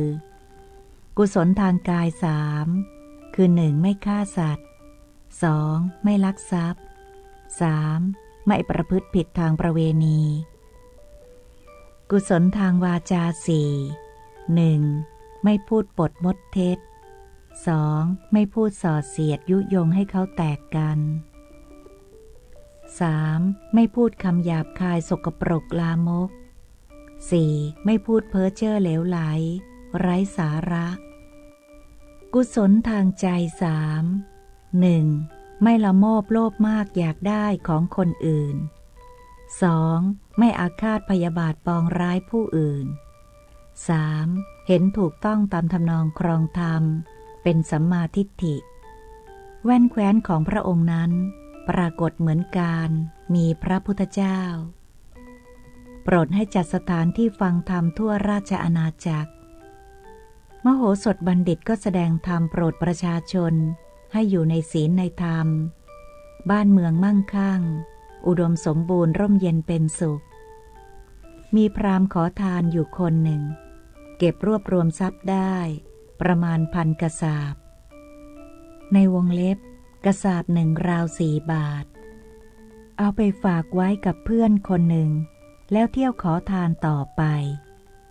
พราหมณ์ผู้รับฝากเอาทรัพย์ไปใช้สอยเสียจนหมดสิ้นเมื่อพราหมณ์ขอทานมาทวงทรัพย์คืนก็ไม่มีจะให้จึงจำใจยกลูกสาวอายุราว17 ถึง 18ให้เป็นเมียพราหมณ์แก่นั้นพราหมณ์ขอทานได้พาภรรยาสาวสวยไปอาศัยอยู่ในตำบลหนึ่งตามอัธยาศัย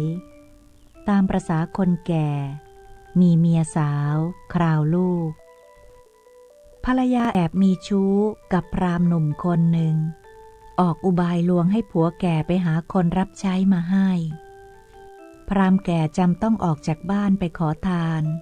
เพื่อให้ได้ทรัพย์สำหรับมาจ้างคนรับใช้ขอทานได้รับทรัพย์ประมาณ700 กษาปณ์คิดถึงเมียใจแทบขาด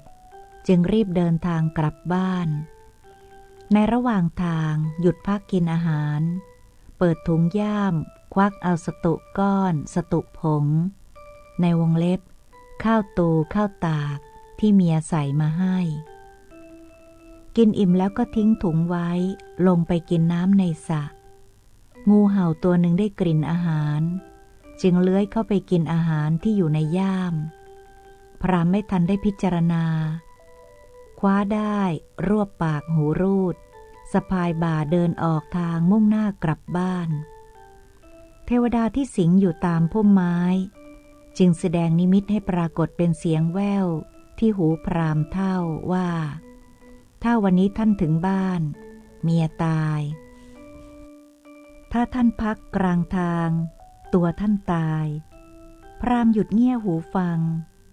จนชัดเจนแล้วตกใจกลัวเป็นกำลังเดินทางต่อไปวันนั้นเป็นวันอุโบสถขึ้น15 ค่ำพระโพธิสัตว์กำลังแสดงธรรมอยู่ในโรงธรรมมีประชาชนฟังกันอยู่แน่นขนาดพราหมณ์เฒ่าจึงเข้าไปฟังอยู่ท้ายศาลาพระโพธิสัตว์สังเกตเห็นพราหมณ์แก่คนนั้นมีหน้าตาอันหมองเศร้าท่านจึงเรียกเข้ามาหาถามถึงเหตุนั้นเมื่อได้ฟังเรื่องราวตลอดแล้วจึงพิจารณาโดยรอบคอบว่าเหตุที่ทำให้คนและสัตว์ตายนั้นมีมากด้วยกันตาเฒ่านี้จะตายด้วยเรื่องอะไรหนอเมื่อคิดทบทวนพิจารณาดูก็มองเห็นเหตุว่าในย่ามนั้นน่าจะมีสัตว์ร้ายเช่นงูเป็นแน่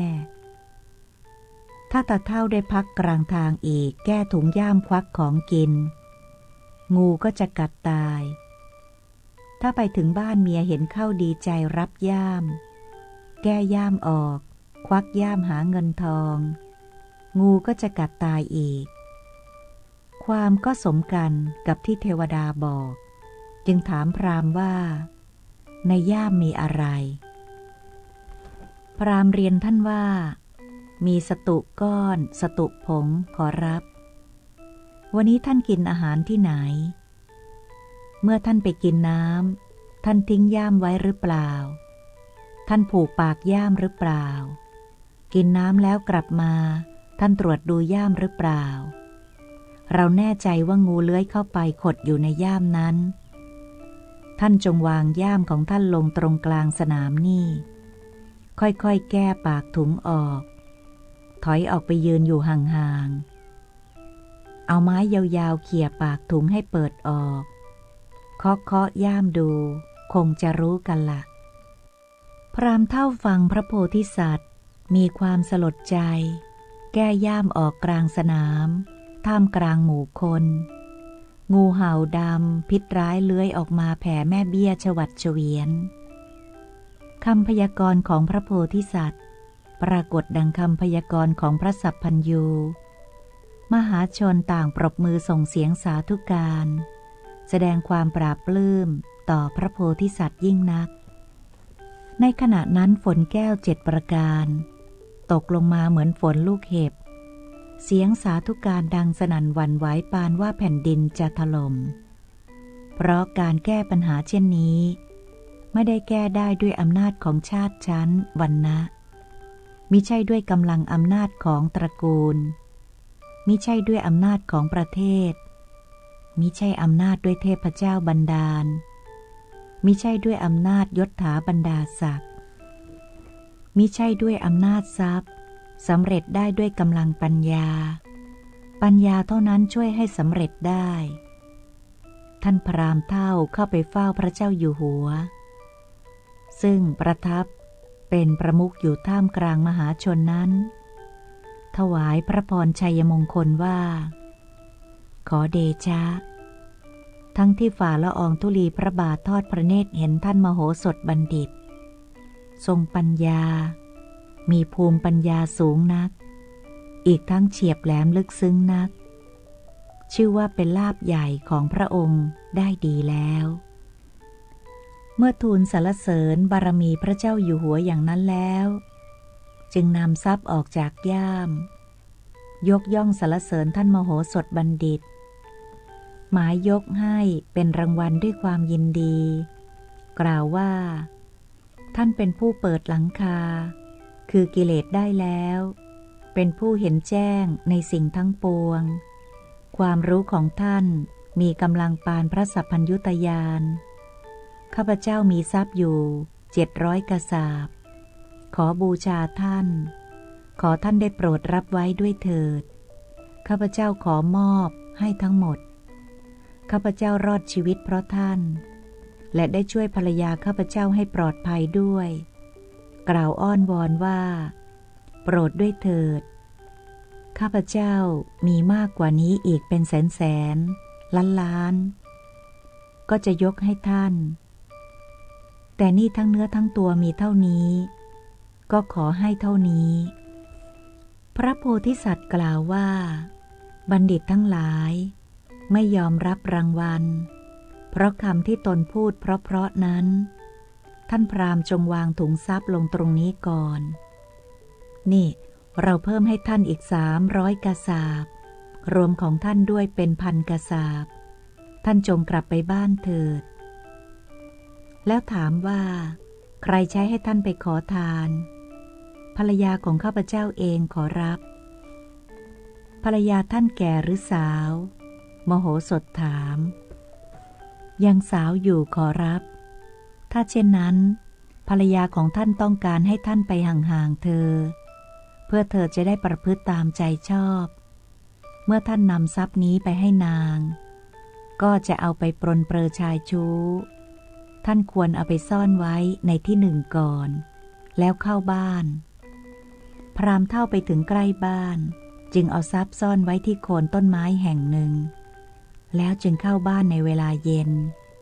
ฝ่ายภรรยากำลังรื่นรมอยู่กับชายชู้เมื่อพราหมณ์เคาะประตูบ้านจึงจำได้จึงรีบให้ชู้หลบแอบอยู่ที่บานประตูเปิดประตูให้พราหมณ์เข้าข้างในชายชู้ก็หลบออกไปนอกประตูยืนแอบชายคาอยู่ นางทำเป็นดีอกดีใจรับหน้าผัว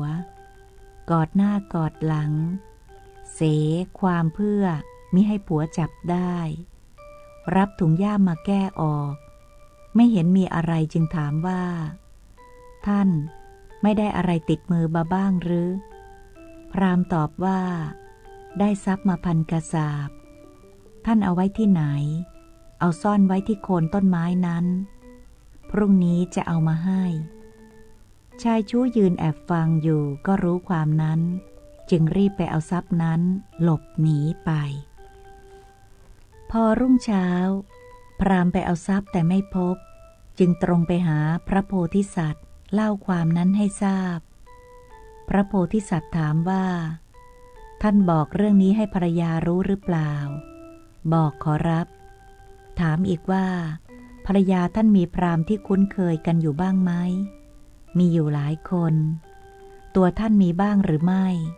พระโพธิสัตว์ถาม มีเหมือนกันขอรับ พระโพธิสัตว์จึงจัดเสบียงอาหารให้ เพื่อเอาไปเลี้ยงดูพราหมณ์เหล่านั้นให้ได้7 วัน แล้วแนะนำให้พราหมณ์เชิญแขกสัก14 คน เป็นของภรรยา7 คน ของตน7 คน ให้ลดวันละ2 คน ของตน1 ของภรรยา1 วันที่7ก็จะเหลือ2 คน แล้วเชิญพราหมณ์ผู้คุ้นเคยกับภรรยาไปอีก7 วัน คนไหนมาเป็นนิด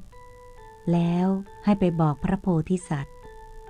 พระโพธิสัตว์ก็ทราบเรื่องนั้นแล้ว จึงได้ส่งคนไปเชิญพราหมณ์หนุ่มคนนั้นมาไต่ถามถึงเรื่องนั้น ก็ได้ความจริงทุกประการ พราหมณ์หนุ่มนำคนไปนำทรัพย์นั้นมาคืน พระโพธิสัตว์จึงถามพราหมณ์เฒ่าว่า ท่านจะเลี้ยงนางพรามณีคนนี้ไว้เป็นภรรยาอีกหรือ เมื่อพราหมณ์เฒ่ารับว่าจะเลี้ยงดูต่อไป พระโพธิสัตว์จึงจัดการลงโทษพราหมณ์หนุ่มในฐานะขโมย และลงโทษนางพรามณีฐานร่วมโจร แล้วเนรเทศไปทั้ง2 คน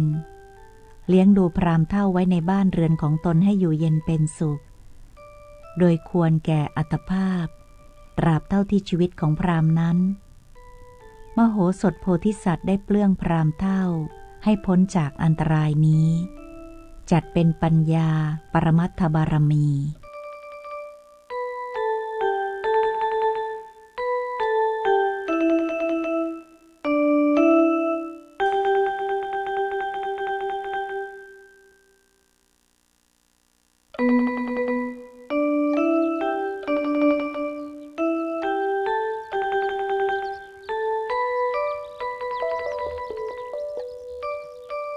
นิทานสร้างบารมีพระเจ้า30 ชาติบทที่5วิริยะบารมี วิริยะบารมี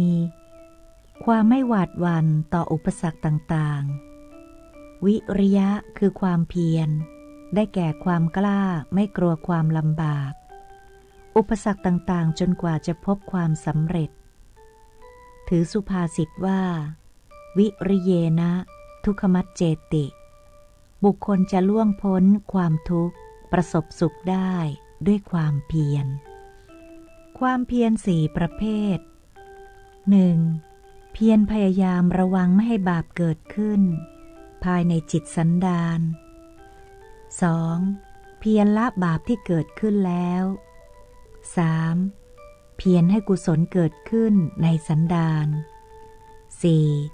เพียรรักษาความดีที่เกิดขึ้นแล้วมิให้เสื่อมไป และให้เพิ่มพูนมากขึ้น เกิดเป็นคนควรเพียรอย่าหยุด ไม่สิ้นสุดความหวังตั้งมั่นหมาย เพียรไว้เถิดหวังยั่งยืนไม่คืนคลาย ปราดทั้งหลายสมหวังเพราะตั้งเพียร เพียรระวังแม่นยำไม่ทำชั่ว เพียรละตัวบาปกรรมไม่ซ้ำสอง เพียรทำดีสืบเนื่องให้เนืองนอง เพียรปกป้องความดีที่ทำมา ปรารภความเพียรเล่าเรียนศึกษา หวังความก้าวหน้าทางวิชาการ ตั้งใจภาคเพียรฝึกเขียนฝึกอ่านอย่าเกียจอย่าคร้านตำรับตำรา อ่านดูทุกวันขยันค้นคว้าหัดตั้งปัญหาถามเองตอบเองจึงจะเข้าใจและเรียนได้เก่งสงสัยอย่าเกรงถามครูอาจารย์เพียรเรียนอย่างนี้วิชาเชี่ยวชาญไหวพริบปฏิภาณแคล่วคล่องว่องไวเรียนจบทำงานสร้างหลักฐานไว้งานน้อยงานใหญ่อย่าได้เกี่ยงงอนเรื่องเที่ยวเรื่องกินเรื่องหลับเรื่องนอนรู้จักพักผ่อนให้พอประมาณเที่ยวมากกินมากนอนมากยากนานเสียงานเสียการเสียเงินเสียทองรักความก้าวหน้าอย่าหลงขนองทรัพย์สินเงินทองมียากหมดง่ายภาคเพียรหาทรัพย์รู้จับรู้จ่ายชีวิตสบายหลักฐานมั่นคงมนุษย์สมบัติก็ไม่ยืนยงวันหนึ่งเราคงต้องพรากจากไปจงมีศรัทธาอย่าชะล่าใจเพียรสร้างบุญไว้เป็นหลักประกันถึงคราวดับจิตชีวิตแปรผันได้ขึ้นสวรรค์เป็นเทพเทวาเสวยความสุขทุกวันเวลาอยู่กับชาวฟ้าสุดแสนสบายถ้าทำกรรมชั่วถึงคราวตัวตายไปสู่อบายทนทุกข์ทรมานจงอย่าประมาทอย่าขาดพิจารณ์รู้จักคิดอ่านให้เห็นคุณโทษความเพียรประเสริฐก่อเกิดประโยชน์เกียรติคร้านเป็นโทษประโยชน์เสียหายจดจำไว้เถิดชาวเราทั้งหลายอยากสุขสบายต้องมีความเพียรเกิดมาทุกคนชีวิตวนเวียนเดินทางแปรเปลี่ยนที่ไปที่มาบางคนเดินทางลำบากนักหนาจะไปจะมาอุปสรรคมากมายบางคนเดินทางสะดวกสบายไปถึงที่หมายอุปสรรคไม่มีบารมีข้อไหนให้ผลอย่างนี้วิริยะบารมีโปรดจงเข้าใจพระราชปริยัติสุธีประพันธ์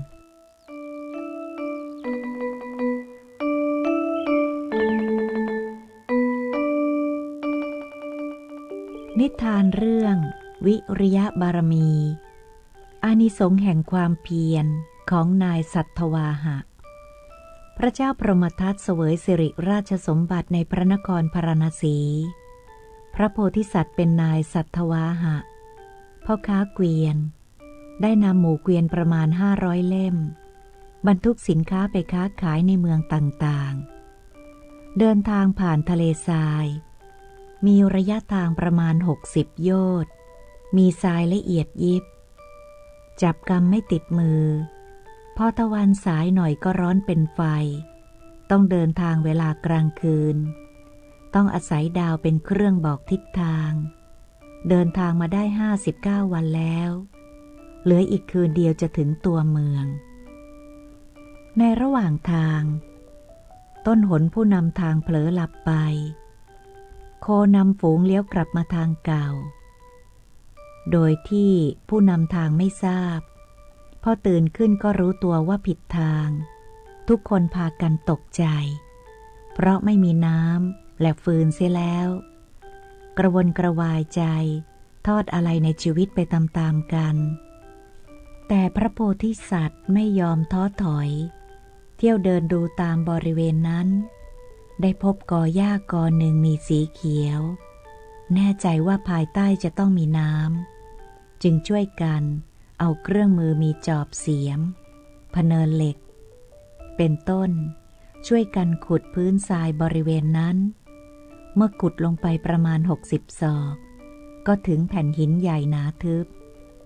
คนทั้งหลายหมดอะไรตายอยากตะวันก็สายแดดก็ร้อนหนักเข้าก็พากันหยุดนั่งกอดเข่าเจ้าจุก พระโพธิสัตว์ส่งให้นายเสมียนของตนเอาค้อนเหล็กลงไปทุบแผ่นหินนั้น ทุบลงไป2-3 ทีแผ่นหินก็แตกทะลุลงไปเป็น2 ท่อนมีช่องเท่าลำตาลน้ำก็ไหลพุ่งขึ้นข้างบนประมาณเท่าลำตาลคือต้นตาลคนทั้งหลายก็ได้กินน้ำใช้น้ำสมประสงค์รอดชีวิตทั้งคนและโคพอตกค่ำก็ผูกเกวียนเดินทางต่อไปยังที่หมายขายสินค้าได้กำไรซื้อสินค้ากลับไปขายยังเมืองของตนตามเคยความเพียรที่พระโพธิสัตว์สัทธวาหะทำในครั้งนั้นจัดเป็นวิริยบารมี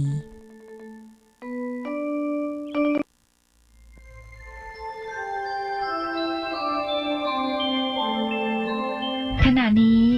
ท่านกำลังฟังสถานีวิทยุกระจายเสียง คลื่นเพื่อการศึกษาพระพุทธศาสนาและวัฒนธรรม ระบบ FM 104.5 เมกะเฮิรตซ์ออกอากาศณวัดฝายหินตำบลสุเทพอำเภอเมืองจังหวัดเชียงใหม่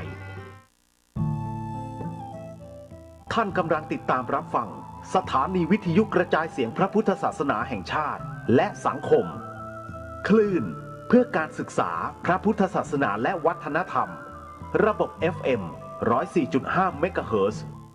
รายการต่อไปเป็นรายการศึกษาพระพุทธศาสนาตามพระไตรปิฎกดำเนินรายการโดยพันเอกตนัสเดชะ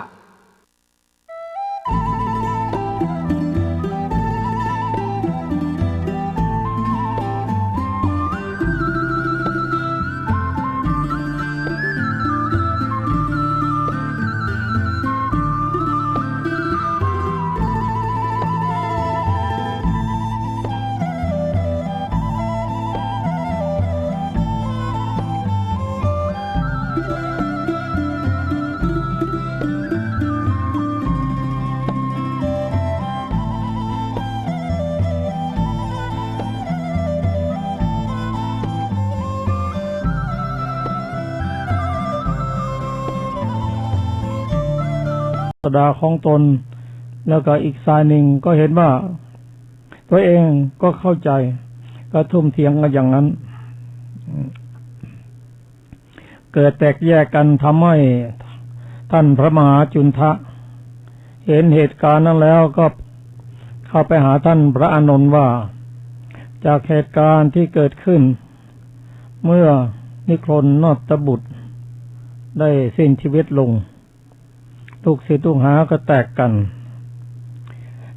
แต่พระธรรมคำสอนของพุทธศาสนานั้นเป็นศาสนาที่พระศาสดาตรัสไว้ได้ดีได้ชอบแล้วปฏิบัติแล้วพ้นจากทุกข์ไม่เหมือนกับคำสอนของนิครนนอตบุตรซึ่งสอนแล้วไม่ให้พ้นจากทุกข์ถึงยังไงก็ตามถ้าไม่มีการรวบรวมขึ้นปัญหาก็จะเกิดขึ้นภายหลังเพื่อความไม่ประมาทพระพุทธเจ้าพระองค์ก็ทรงเห็นด้วยตอนหลังท่านพระสารีบุตรก็ได้ทำเป็นตัวอย่างในการรวบรวมเรียกว่าสังคีติสูตรมีทั้งหมดอยู่10 หมวดก็ว่าไปก็เป็นการสังคายนาพระธรรมคำสอนที่พระสารีบุตรรวบรวมไว้ขณะที่พระผู้เป็นเจ้าพระองค์ยังทรงพระชนอยู่แต่อย่างไรก็ตามการที่พระสารีบุตรท่านรวบรวมไว้อย่างดีนั้นแต่ไม่ทันนิพพานมาเสียก่อนแต่สังคีติสูตรที่ท่านพระสารีบุตรได้รวบรวมไว้นั้นครั้งหนึ่งท่านก็ได้อ่านให้พระผู้เป็นพระเจ้าพระองค์ทรงสรรเสริญว่าการรวบรวมพระธรรมคำสอนนี้เป็นตัวอย่างก็นี่เป็นเรื่องย่อของสังคีติสูตรซึ่งได้เริ่มมาเมื่อวันพฤหัสก่อนซึ่งอาจารย์สุรภาก็ได้นำมาสาธยายถึง สังคีติสูตรหมวดที่ 3วันนี้ก็จะมาเริ่มหมวดที่ 4พร้อมแล้วก็ขอเชิญเลยครับสวัสดีค่ะ ว่าด้วยสังคีติหมวด 4ดูก่อนผู้มีอายุทั้งหลายธรรม 4อันพระผู้มีพระภาคเจ้าทรงรู้ทรงเห็นเป็นพระอรหันตสัมมาสัมพุทธเจ้าพระองค์นั้นตรัสไว้โดยชอบแล้วมีอยู่แลพวกเราทั้งหมดด้วยการพึงสังคายนาไม่พึงแก่งแย่งกันในธรรมนั้นเพื่อประโยชน์เพื่อเกื้อกูลเพื่อความสุขแก่เทวดาและมนุษย์ทั้งหลายธรรม 4เป็นไฉนคือสติปัฏฐาน 4 1. ดูก่อนผู้มีอายุทั้งหลายภิกษุในธรรมวินัยนี้พิจารณาเห็นกายในกายอยู่มีความเพียรมีสัมปชัญญะมีสติพึงกำจัดอภิชฌาและโทมนัสในโลกเสียได้ 2. ดูก่อนผู้มีอายุทั้งหลายภิกษุในพระธรรมวินัยนี้พิจารณาเห็นเวทนาในเวทนาอยู่มีความเพียรมีสัมปชัญญะมีสติพึงกำจัดอภิชฌาและโทมนัสในโลกเสียได้ 3. ดูก่อนผู้มีอายุทั้งหลายภิกษุในพระธรรมวินัยนี้พิจารณาเห็นจิตในจิตอยู่มีความเพียรมีสัมปชัญญะมีสติ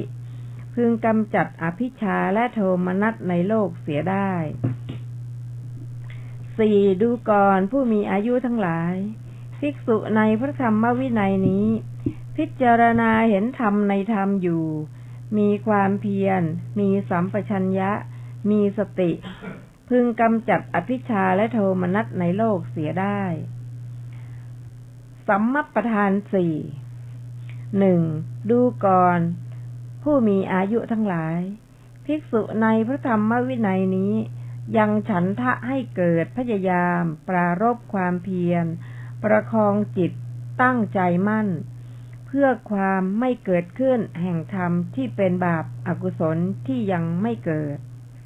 2. ยังฉันทะให้เกิดพยายามปรารภความเพียรประคองจิตตั้งใจมั่นเพื่อละธรรมที่เป็นบาปอกุศลที่เกิดขึ้นแล้ว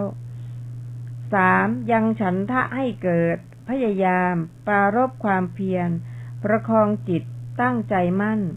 เพื่อความเกิดขึ้นแห่งกุศลธรรมที่ยังไม่เกิด 4. ยังฉันทะให้เกิดพยายามปรารภความเพียรประคองจิตตั้งใจมั่นเพื่อความตั้งมั่นเพื่อไม่เลือนลางเพื่อจำเริญยิ่งเพื่อความไพบูรณ์เพื่อเจริญเพื่อความบริบูรณ์แห่งกุศลธรรมที่เกิดขึ้นแล้วอิทธิบาท 4 1. ดูก่อนผู้มีอายุทั้งหลายภิกษุในพระธรรมวินัยนี้ย่อมเจริญอิทธิบาทอันประกอบด้วยฉันทะสมาธิประธานสังขาร 2. ย่อมเจริญอิทธิบาทอันประกอบด้วยวิริยะสมาธิประธานสังขาร 3. ย่อมเจริญอิทธิบาทอันประกอบด้วยจิตสมาธิประธานสังขาร 4. ย่อมเจริญอิทธิบาทอันประกอบด้วยวิมังสาสมาธิประธานสังขารฌาน 4 1. ดูก่อนผู้มีอายุทั้งหลายภิกษุในพระธรรมวินัยนี้สงัดจากกามสงัดจากอกุศลธรรมบรรลุปฐมฌานมีวิตกมีวิจารมีปีติและสุขเกิดแต่วิเวกอยู่ 2. บรรลุทุติยฌานมีความผ่องใสแห่งจิตในภายในเป็นธรรมเอกผุดขึ้นเพราะวิตกวิจารสงบไปไม่มีวิตกไม่มีวิจารมีปีติและสุขเกิดแต่สมาธิอยู่ 3. มีอุเบกขามีสติมีสัมปชัญญะเสวยสุขด้วยนามกายและปีติสิ้นไปบรรลุตติยฌานที่พระอริยะทั้งหลายสรรเสริญว่าผู้ได้ฌานนี้เป็นผู้มีอุเบกขามีสติอยู่เป็นสุข 4. บรรลุจตุตถฌานไม่มีทุกข์ไม่มีสุขเพราะละสุขละทุกข์และดับโสมนัสโทมนัสก่อนได้ มีอุเบกขาเป็นเหตุสติบริสุทธิ์อยู่สมาธิภาวนาสี่หนึ่งดูก่อนผู้มีอายุทั้งหลายสมาธิภาวนาที่ภิกษุอบรมแล้วทำให้มากแล้วย่อมเป็นไปเพื่อความอยู่เป็นสุขในทิฏฐธรรมมีอยู่สองดูก่อนผู้มีอายุทั้งหลายสมาธิภาวนาที่ภิกษุอบรมแล้วทำให้มากแล้วย่อมเป็นไปเพื่อความได้เฉพาะซึ่งญาณทัศนะมีอยู่สามดูก่อนผู้มีอายุทั้งหลายสมาธิภาวนาที่ภิกษุอบรมแล้วทำให้มากแล้วย่อมเป็นไปเพื่อสติและสัมปชัญญะมีอยู่สี่ดูก่อนผู้มีอายุทั้งหลายสมาธิภาวนาที่ภิกษุอบรมแล้วทำให้มากแล้วย่อมเป็นไปเพื่อความสิ้นแห่งอาสวะทั้งหลายมีอยู่ดูก่อนผู้มีอายุทั้งหลายก็สมาธิภาวนาที่ภิกษุอบรมแล้วทำให้มาก แล้วย่อมเป็นไปเพื่อความอยู่เป็นสุขในทิฏฐธรรมเป็นไฉนภิกษุในพระธรรมวินัยนี้สงัดจากกามสงัดจากอกุศลธรรมบรรลุปฐมฌานมีวิตกมีวิจารและอื่นๆบรรลุจตุตถฌานอยู่สมาธิภาวนานี้อันภิกษุอบรมแล้วทำให้มากแล้วย่อมเป็นไปเพื่อความอยู่เป็นสุขในทิฏฐธรรมดูก่อนผู้มีอายุทั้งหลายก็สมาธิภาวนาที่ภิกษุอบรมแล้วทำให้มากแล้วย่อมเป็นไปเพื่อความได้เฉพาะซึ่งญาณทัศนะเป็นไฉนภิกษุในพระธรรมวินัยนี้มนสิการอาโลกสัญญาตั้งสัญญาว่าเป็นเวลากลางวันไว้กลางวันอย่างใดกลางคืนอย่างนั้นกลางคืนอย่างใดกลางวันอย่างนั้นมีใจเปิดเผยไม่มีอะไรหุ้มห่ออบรมจิตให้มีแสงสว่างด้วยประการฉนี้สมาธิภาวนานี้อันภิกษุอบรมแล้วทำให้มากแล้วย่อมเป็นไปเพื่อความได้เฉพาะซึ่งญาณทัศนะดูก่อนผู้มีอายุทั้งหลายก็สมาธิภาวนาที่ภิกษุอบรมแล้วทำให้มากแล้วย่อมเป็นไปเพื่อสติสัมปชัญญะเป็นไฉนเวทนาทั้งหลายอันภิกษุในพระธรรมวินัยนี้รู้แล้วย่อมเกิดขึ้นย่อมตั้งอยู่ย่อมถึงความดับสัญญาทั้งหลายอันภิกษุรู้แล้วย่อมเกิดขึ้นย่อมตั้งอยู่ย่อมถึงความดับวิตกทั้งหลายอันภิกษุรู้แล้วย่อมเกิดขึ้นย่อมตั้งอยู่ย่อมถึงความดับสมาธิภาวนานี้อันภิกษุอบรมแล้วทำให้มากแล้วย่อมเป็นไปเพื่อสติสัมปชัญญะดูก่อนผู้มีอายุทั้งหลายก็สมาธิภาวนาที่ภิกษุอบรมแล้วทำให้มากแล้วย่อมเป็นไปเพื่อความสิ้นไปแห่งอาสวะทั้งหลายเป็นไฉนภิกษุในพระธรรมวินัยนี้มีปกติพิจารณาเห็นความเกิดขึ้นและความเสื่อมไปในอุปทานขันธ์ห้าว่าดังนี้รูปดังนี้ความเกิดขึ้นแห่งรูป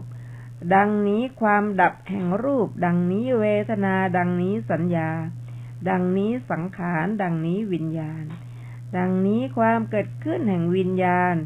ดังนี้ความดับแห่งวิญญาณสมาธิภาวนานี้อันภิกษุอบรมแล้วทำให้มากแล้ว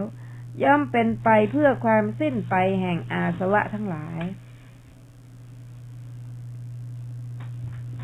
อัปปมัญญาสี่หนึ่งดูก่อนภิกษุทั้งหลายภิกษุในธรรมวินัยนี้มีใจประกอบด้วยเมตตาแผ่ไปตลอดทิศหนึ่งอยู่ทิศที่สองทิศที่สามทิศที่สี่ก็เหมือนกันตามในนี้ทั้งเบื้องบนเบื้องล่างเบื้องขวางแผ่ไปตลอดโลกทั่วสัตว์ทุกเหล่าไปที่ทุกสถานโดยความเป็นตนในสัตว์ทั้งปวงด้วยใจประกอบด้วยเมตตาอันไพบูลย์ ถึงความเป็นใหญ่หาประมาณมิได้ไม่มีเวรไม่มีความเบียดเบียนอยู่2มีใจประกอบด้วยกรุณา3มีใจประกอบด้วยมุทิตาและ4มีใจประกอบด้วยอุเบกขาแผ่ไปตลอดทิศ1อยู่ทิศที่2ทิศที่3ทิศที่4ก็เหมือนกันตามนัยยะนี้ทั้งเบื้องต้นเบื้องล่างเบื้องขวางแผ่ไปตลอดโลกทั่วสัตว์ทุกเหล่าในที่ทุกสถานโดยความเป็นตนในสัตว์ทั้งปวงด้วยใจอันประกอบด้วยอุเบกขาอันไพบูรณ์ถึงความเป็นใหญ่หาประมาณมิได้ไม่มีเวรไม่มีความเบียดเบียนอยู่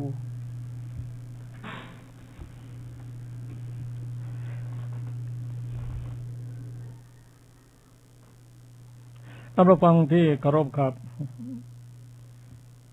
สังคีติหมวดที่4นี่อาจารย์ศิลปาเพิ่งอ่านไปสักครู่นี้เราก็จะมาศึกษากันเริ่มตั้งแต่สติปัฏฐาน4สติปัฏฐาน4นี้เป็นหนึ่งในโพธิปักขิยธรรม37ในโพธิปักขิยธรรม37นั้นเริ่มจากสติปัฏฐาน4สัมมาปัฏฐาน4อิทธิบาท4อินทรีย์5พละ5โพชฌงค์7และมรรคมีองค์8แต่ในสังคิติหมวดที่4นี้กล่าวธรรมซึ่งประกอบด้วย4สำหรับสติปัฏฐาน4นี้ มีอยู่ในนอกจากมีในสังคิติสูตรแล้วก็ยังมีอยู่ในพระไตรปิฎกฉบับอื่นๆเช่นในฉบับมมร.เล่มที่14และเล่มที่27และที่อื่นๆอีกก็สติปัฏฐาน4นี้ ถ้าน้อมนำมาปฏิบัติแล้วย่อมทำให้หมู่สัตว์สะอาดหมดจดย่อมทำให้ลดความทุกข์ระดับเสียซึ่งโทมนัสแล้วก็ปฏิบัติไปก็ทำให้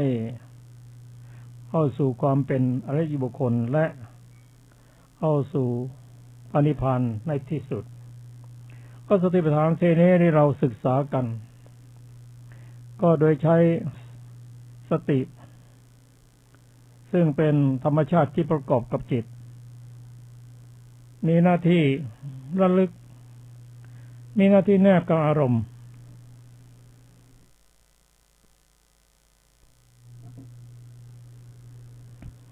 และตัวสติตัวนี้เป็นพหุกรธรรมเป็นธรรมที่มี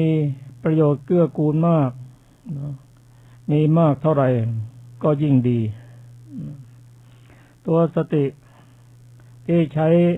ในการเจริญสติปัฏฐาน4นั้นเขาก็จะแนบกับอารมณ์ใดอารมณ์หนึ่งใน4อารมณ์คืออารมณ์ที่ฐานกายเวทนาจิตและธรรมตัวสติก็จะแนบอยู่ระลึกอยู่เสมอว่าขณะนี้กำลังพิจารณากายเวทนาจิตและธรรมตัวสติเป็นตัวกำหนดเป็นตัวแนบกับอารมณ์ผู้พิจารณาก็คืนปัญญาปัญญานี้ได้จากที่เราเก็บเกี่ยวมาด้วยการเจริญศีลสมาธิและพัฒนาปัญญาอันเกิดจากการคบสัตบุรุษการฟังธรรมและการไต่ถามปัญหาต่างๆที่สงสัยอยู่และการเจริญสติปัฏฐาน4นี้ก็เป็นการเจริญปัญญาอย่างยิ่งสติปัฏฐาน4นี้เป็นธรรมที่ทำให้ บรรลุเป็นอริยบุคคลแต่เราก็สามารถที่จะน้อมนำมาปฏิบัติในชีวิตประจำวันได้ส่วนผลนั้นก็ขึ้นอยู่กับการปฏิบัติที่สมควรแก่ปัญญาของตนอาการที่เราจะเจริญสติปัฏฐานสี่ถ้าเข้าไปถึงในระดับที่จะเข้าไปสู่เป็นอริยบุคคลแล้วจะต้องเป็นผู้ที่มีศีลมีสมาธิมีปัญญาแล้วก็ใช้ปัญญาเนี่ยที่พัฒนาขึ้นมานั้นนะพิจารณาทั้งชีวิตและร่างกายของเราพิจารณาว่าอย่างไรว่าส่วนนี้เป็นรูปส่วนนี้เป็นนามทั้งรูปและนามนั้นก็อาศัยปัจจัยเกิดขึ้นต่างก็อยู่ในสามัญลักษณะคือความเป็นอนิจจังทุกขังอนัตตาคือเกิดขึ้นตั้งอยู่และดับไปเมื่อเห็นการเกิดขึ้นแล้วตัวปัญญานี่ก็พิจารณาให้เห็นความดับเห็นทั้งความเกิดความดับก็เป็นปัญญาที่พัฒนาตามลำดับของโสรสญาณที่เรียกว่าญาณ16ญาณ16นี้ก็เริ่มต้นตั้งแต่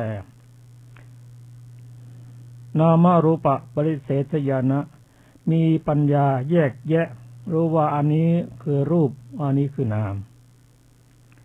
ปัญญาระดับสูงขึ้นไปก็เรียกว่าปัจจยปริกหายานเห็นรูปและนามนั้นเกิดขึ้นเพราะอาศัยปัจจัยถ้าไม่มีปัจจัยก็เกิดขึ้นไม่ได้ถ้าเกิดขึ้นได้เพราะอาศัยปัจจัยถ้าปัจจัยนั้นดับไปทั้งรูปและนามนั้นก็ดับไปด้วยนี่เป็นปัญญาระดับที่สองระดับที่สามนั้นก็เรียกว่าสัมมสนญาณเห็นความเกิดขึ้นตั้งอยู่และดับไปเป็นการเห็นสามัญลักษณะได้อย่างชัดเจนในปัญญาระดับสามนั้นพอถึงระดับสี่เรียกว่าอุทธัพพยญาณก็เห็นทั้งความเกิดทั้งความดับของรูปของนามนั้นระดับปัญญาระดับปก็เรียกว่าพังคญาณเห็นการดับของรูปและนามโดยส่วนเดียวจากนั้นเมื่อพิจารณาไปปัญญาก็เห็นภัยอันเกิดจากรูปและนามนั้นเรียกว่าเรียกว่าพยญาณพยญาณนั้นก็ขึ้นไปจนถึงอุทธัพพยญาณเห็นความเห็นภัยแล้วออกไปเรียกว่าอาทินวญาณ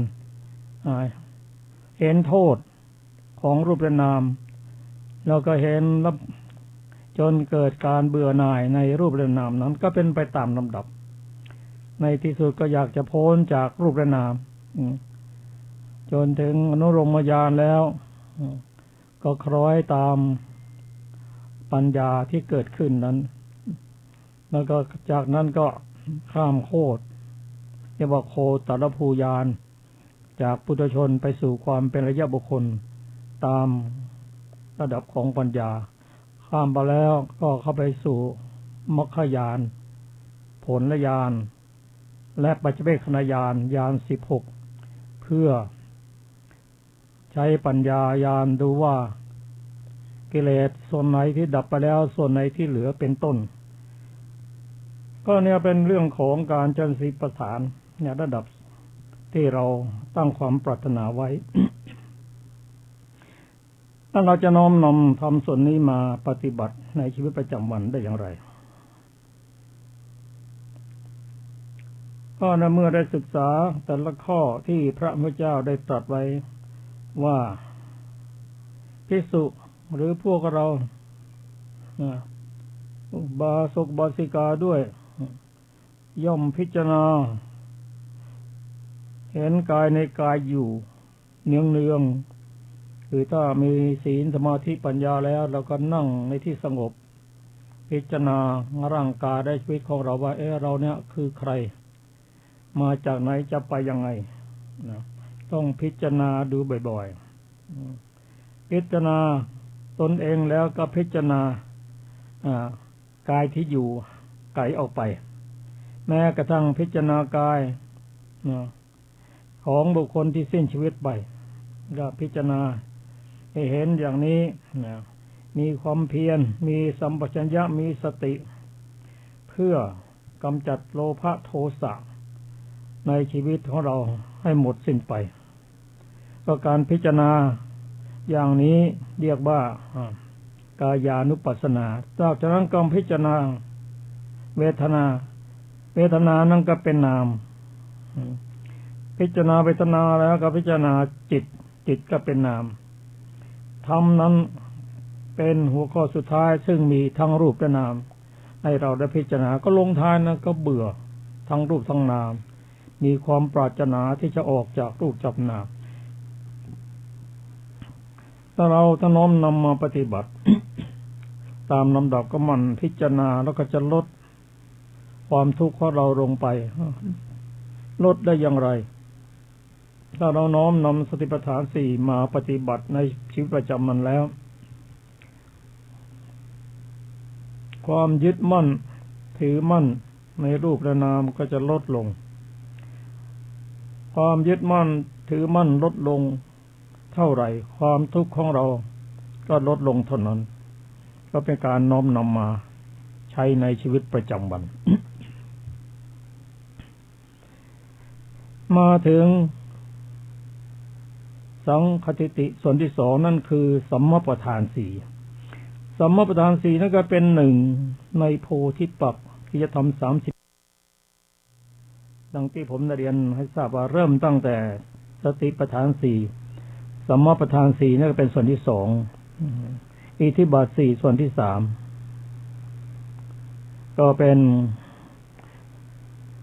สังคิติสี่หมวดที่สี่สำหรับสัมมาประธานสี่นั้นก็มาจากวิริยะนั่นเองสัมมาประธานสี่นี้พระพุทธเจ้าตรัสว่าดูกันภิกษุทั้งหลายภิกษุในพระธรรมวินัยนี้ยังฉันทะคือความพอใจให้เกิดขึ้นพยายามปรารภความเพียรประคองจิตตั้งใจมั่นเพื่อความเกิดขึ้นแห่งธรรมที่เป็นบาปอกุศลที่ยังไม่เกิดมาถึงส่วนนี้เราจะเห็นว่ามีธรรมชาติที่ประกอบกับจิตหรือที่เรียกว่าเจตสิกนั้นมีอยู่หลายดวงทีเดียวที่มาประกอบจิตเช่นฉันทะเจตสิกวิริยะเจตสิกเอกคตาเจตสิกมาประคองจิตเพื่อไม่ให้เกิดขึ้นแห่งธรรมที่เป็นบาปอกุศลที่ยังไม่เกิดนั่นก็คือเรามีความกล้าหาญมีความพยายามที่จะป้องกันบาปอกุศลที่ยังไม่เกิดขึ้นไม่ให้เกิดขึ้น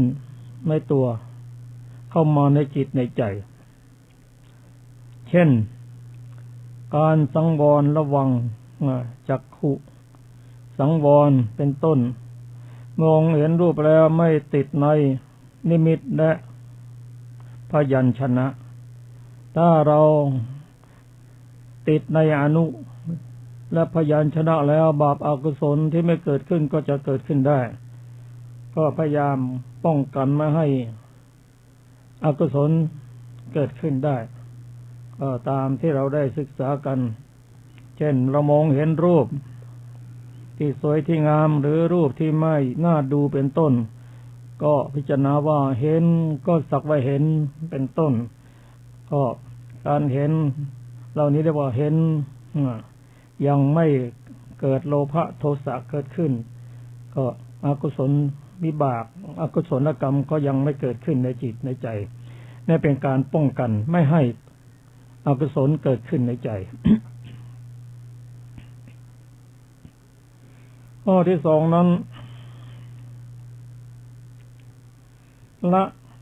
บาปอกุศลที่เกิดขึ้นแล้วจะทำได้ก็ต้องยังฉันทะให้เกิดมีความตั้งใจจริงที่จะละบาปอกุศลที่มีอยู่ในจิตในใจนั้นพยายามปรารภความเพียรประคองจิตให้ตั้งมั่นเพื่อละบาปอกุศลที่เกิดขึ้นแล้วก็บาปอกุศลที่เกิดขึ้นในจิตในใจแล้วเราต้องใช้ความกล้าหาญเพื่อที่จะละบาปอกุศลนั้นประการที่สามนั้นกุศลใดๆที่ยังไม่เกิดขึ้นไม่มีขึ้นก็ทำให้เกิดขึ้นทำให้มีขึ้นด้วยการยังฉันทะคือความพอใจที่จะทำให้กุศลนั้นเกิดขึ้นพยายามปรารภความเพียรประคองจิตให้ตั้งมั่นจึงจะทำกุศลธรรมที่ยังไม่เกิดให้เกิดขึ้นได้ประการที่สี่นั้นบุญกุศลใดๆที่เราได้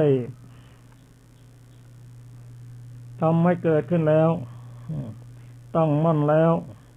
ก็พยายามที่จะทำให้เจริญยิ่งขึ้นทำให้ไพบูรณ์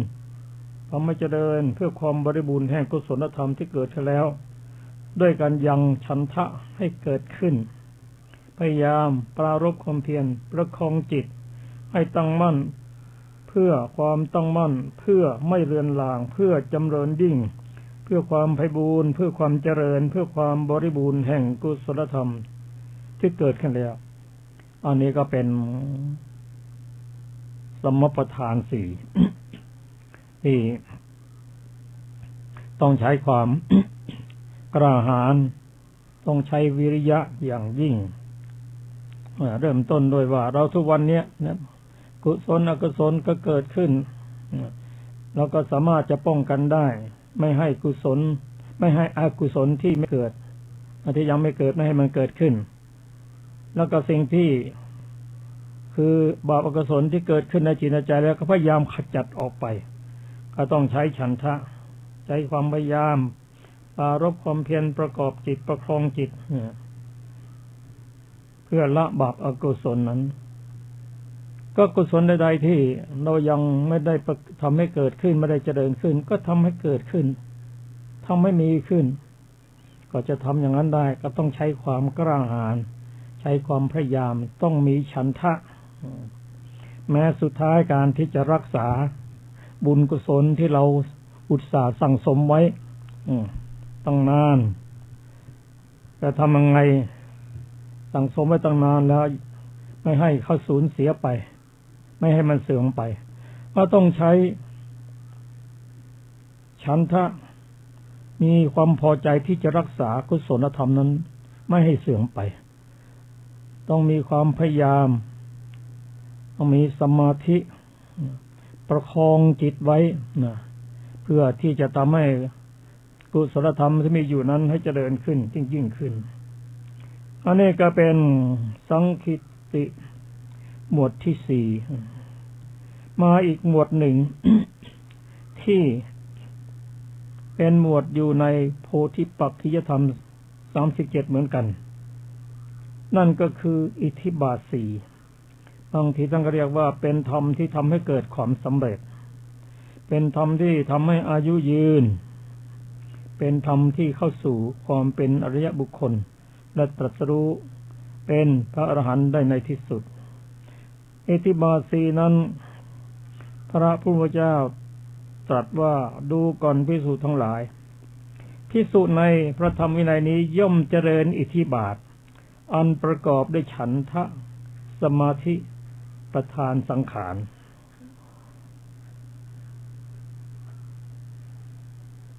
ประการที่สองนั้นย่อมเจริญอิทธิบาท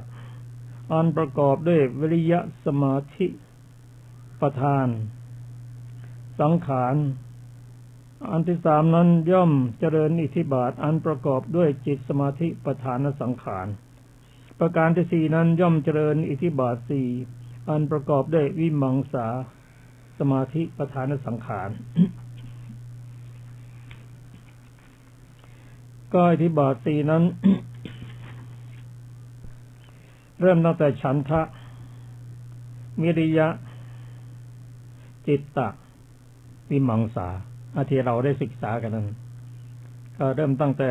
ต้องจะทำอะไรให้สำเร็จก็ต้องมีฉันทะมีความพอใจรักที่จะทำเมื่อมีฉันทะแล้วความจริงฉันทะนั้นจะเกิดขึ้นก็ต้องอาศัยทำอื่นด้วยความพยายามประการที่สองนั้นคือประกอบด้วยความเพียร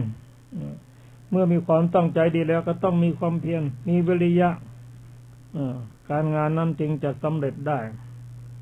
ประการที่สามนั้นต้องมีจิตฝักใฝ่อยู่เสมอแม้เราจะมีฉันทะความพอใจที่จะทำแล้วตั้งจิตตั้งใจระลึกนึกถึงเรื่องนั้นอยู่เสมอแต่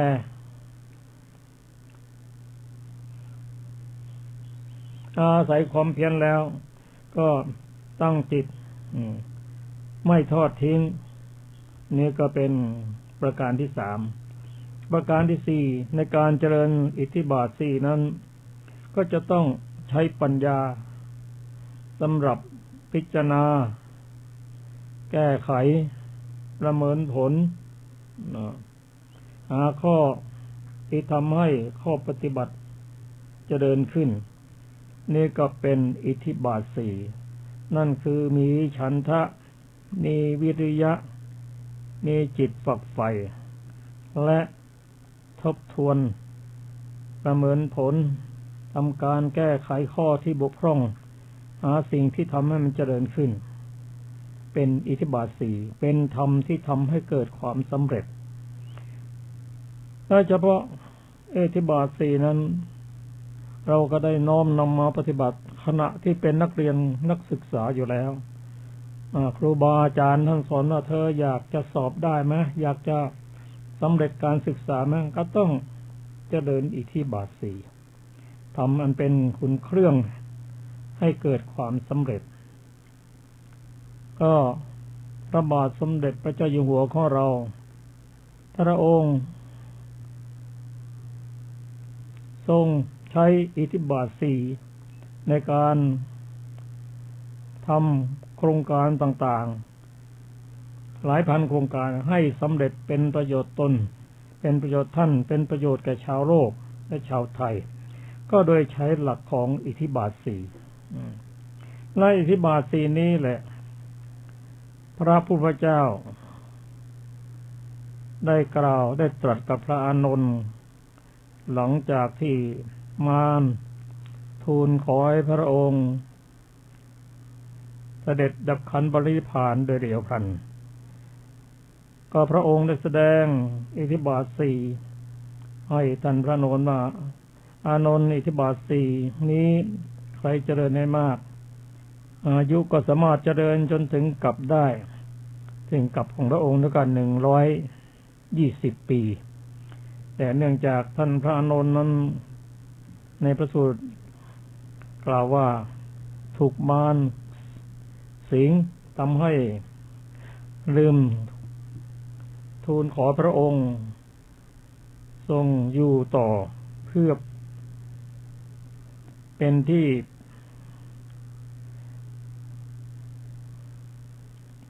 เป็นประโยชน์แก่มนุษย์และเทวดาต่อไป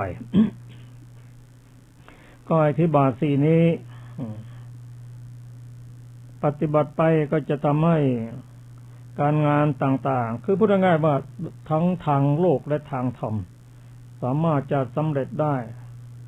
ด้วยการเจริญอิทธิบาทสี่ดังที่เรียนให้ทราบแต่ทำทั้งหมดเท่าที่ได้เรียนท่านผู้ฟังทราบในหมวดสี่นี้มีสติปัฏฐานสี่ สัมมาประธานสี่และอิทธิบาทสี่ทั้งสามหมวดนี้อยู่ในโพธิปักขิยธรรม37เป็นหมวดธรรมเป็นคุณเครื่องให้เกิดความสำเร็จเข้าสู่เป็นอริยบุคคลแต่การทำงานของหมวดธรรมทั้งสี่นี้ก็เป็น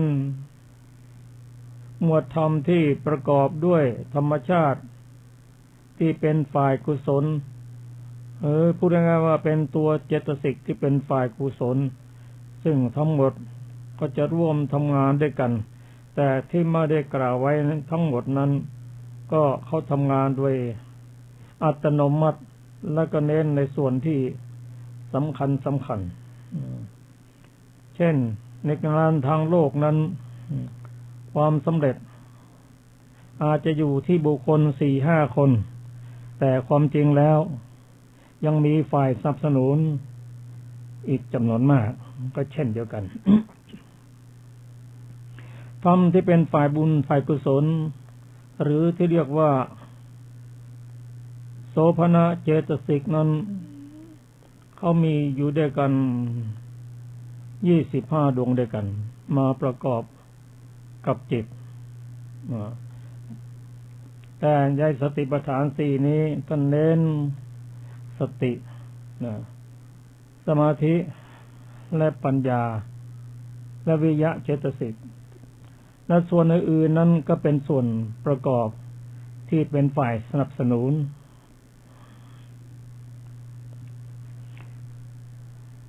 มาถึงอีกหมวดหนึ่งคือฌาน4ฌาน4นี้ไม่ได้อยู่ใน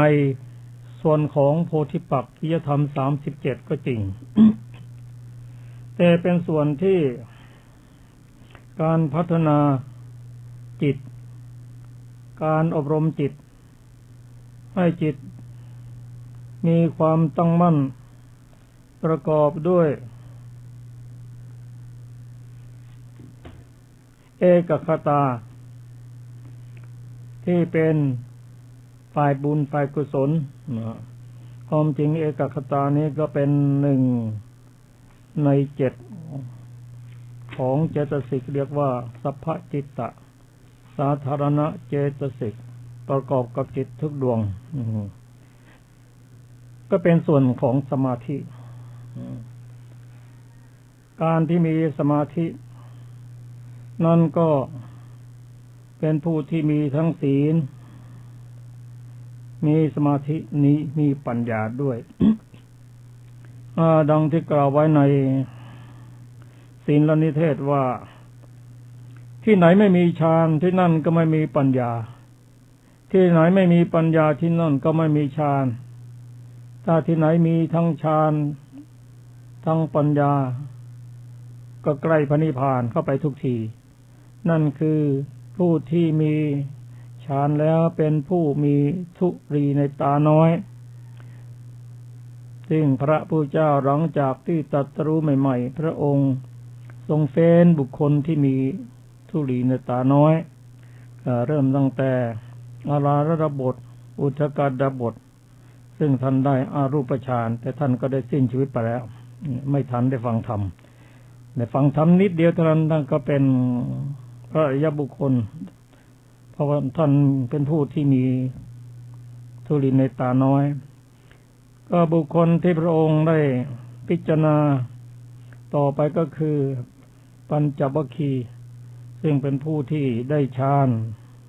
ได้อภิญญาเป็นผู้ที่มีในตาน้อยมีทุลีในตาน้อยได้ฟังธรรมของพระองค์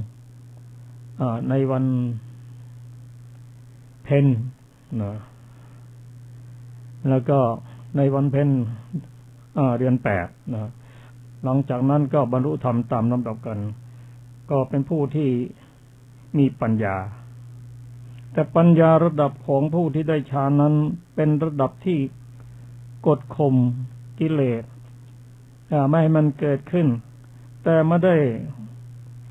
มีความสามารถที่จะดับกิเลสได้อย่างสมบูรณ์เหมือนกับปัญญา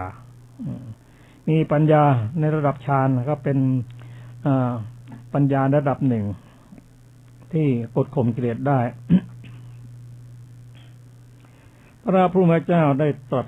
เกี่ยวกับเรื่องฌานไว้ดังต่อไปนี้ เริ่มตั้งแต่ปฐมฌานพระพุทธเจ้าตรัสว่าดูก่อนท่านผู้มีอายุทั้งหลายภิกษุในพระธรรมวินัยนี้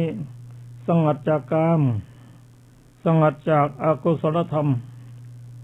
บรรลุปฐมฌานมีวิตกวิจารปิติและสุขเกิดขึ้นแต่วิเวกอยู่ข้อที่น่าสังเกตนั้นก็คือผู้ที่จะได้ฌานนั้นต้องเป็นผู้ที่สงัดจากกามสงัดจากอกุศลธรรมแล้วเจริญจิตจนบรรลุปฐมฌานคือฌานที่หนึ่ง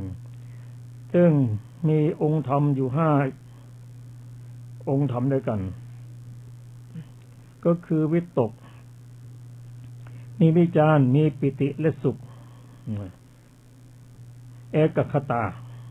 อันเกิดขึ้นเมื่อได้บรรลุปฐมฌานแล้ว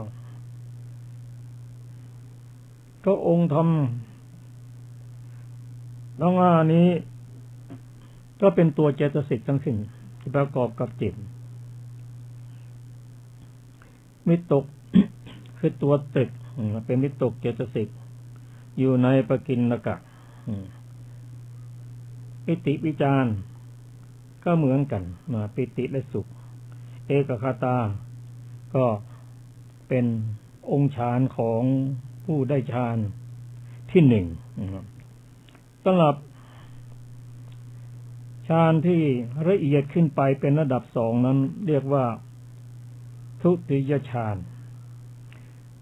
ผู้ที่บรรลุทุติยฌานนั้นจะมีความแผ่องใส แห่งจิตในภายในเป็นธรรมเอกผุดขึ้นก็วิตกวิจารสงบไปไม่มีวิตกไม่มีวิจารมีแต่ปิติและสุขเกิดขึ้นแต่สมาธิอยู่ก็ฌานที่2นี้วิตกเจตสิกวิจารเจตสิกวิจาระก็จะสงบไปวิตกนี้มีอยู่3ประการถ้าเป็นฝ่ายบุญฝ่ายกุศลในแก่เนกขัมมวิตกประการที่2นั้นอภยาปัฏฐวิตก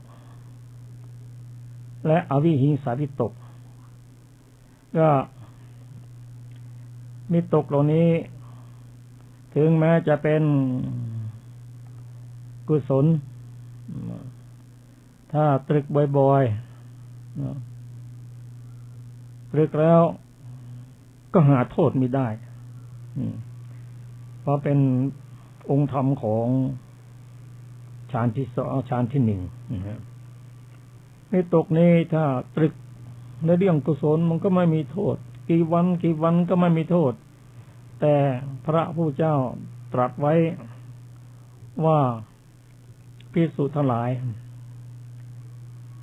ขณะที่ตถาคตยังไม่บรรลุเป็นพระอรหันตสัมมาสัมพุทธเจ้ายังเป็นพระโพธิสัตว์อยู่ตถาคตตรึกในเรื่องเกี่ยวกับกุศลวิตกซึ่งตรึกเท่าใดก็ไม่มีโทษกี่วันก็ไม่มีโทษแต่ว่าถ้าตรึกนานๆแล้วร่างกายและจิตใจก็จะล้าเมื่อล้าแล้วความฟุ้งซ่านก็จะเกิดขึ้นความฟุ้งซ่านนั้นก็คือกิเลสตัวหนึ่งก็เมื่อเป็นเช่นนั้นก็ต้องดับความฟุ้งซ่านด้วยสมาธิอันนี้ก็เป็นความละเอียดของฌานที่2ที่ละวิตกวิจารไปนะท่านผู้ฟังที่เคารพครับรายการศึกษาพระพุทธศาสนาตามพระไตรปิฎกก็มาถึงช่วงสุดท้ายก็ขอขอบคุณท่านผู้ฟังทุกท่านที่ติดตามรายการนี้ขอความสุขสวัสดีจงมีแก่ท่านผู้ฟังทุกท่านทุกคนเทอญ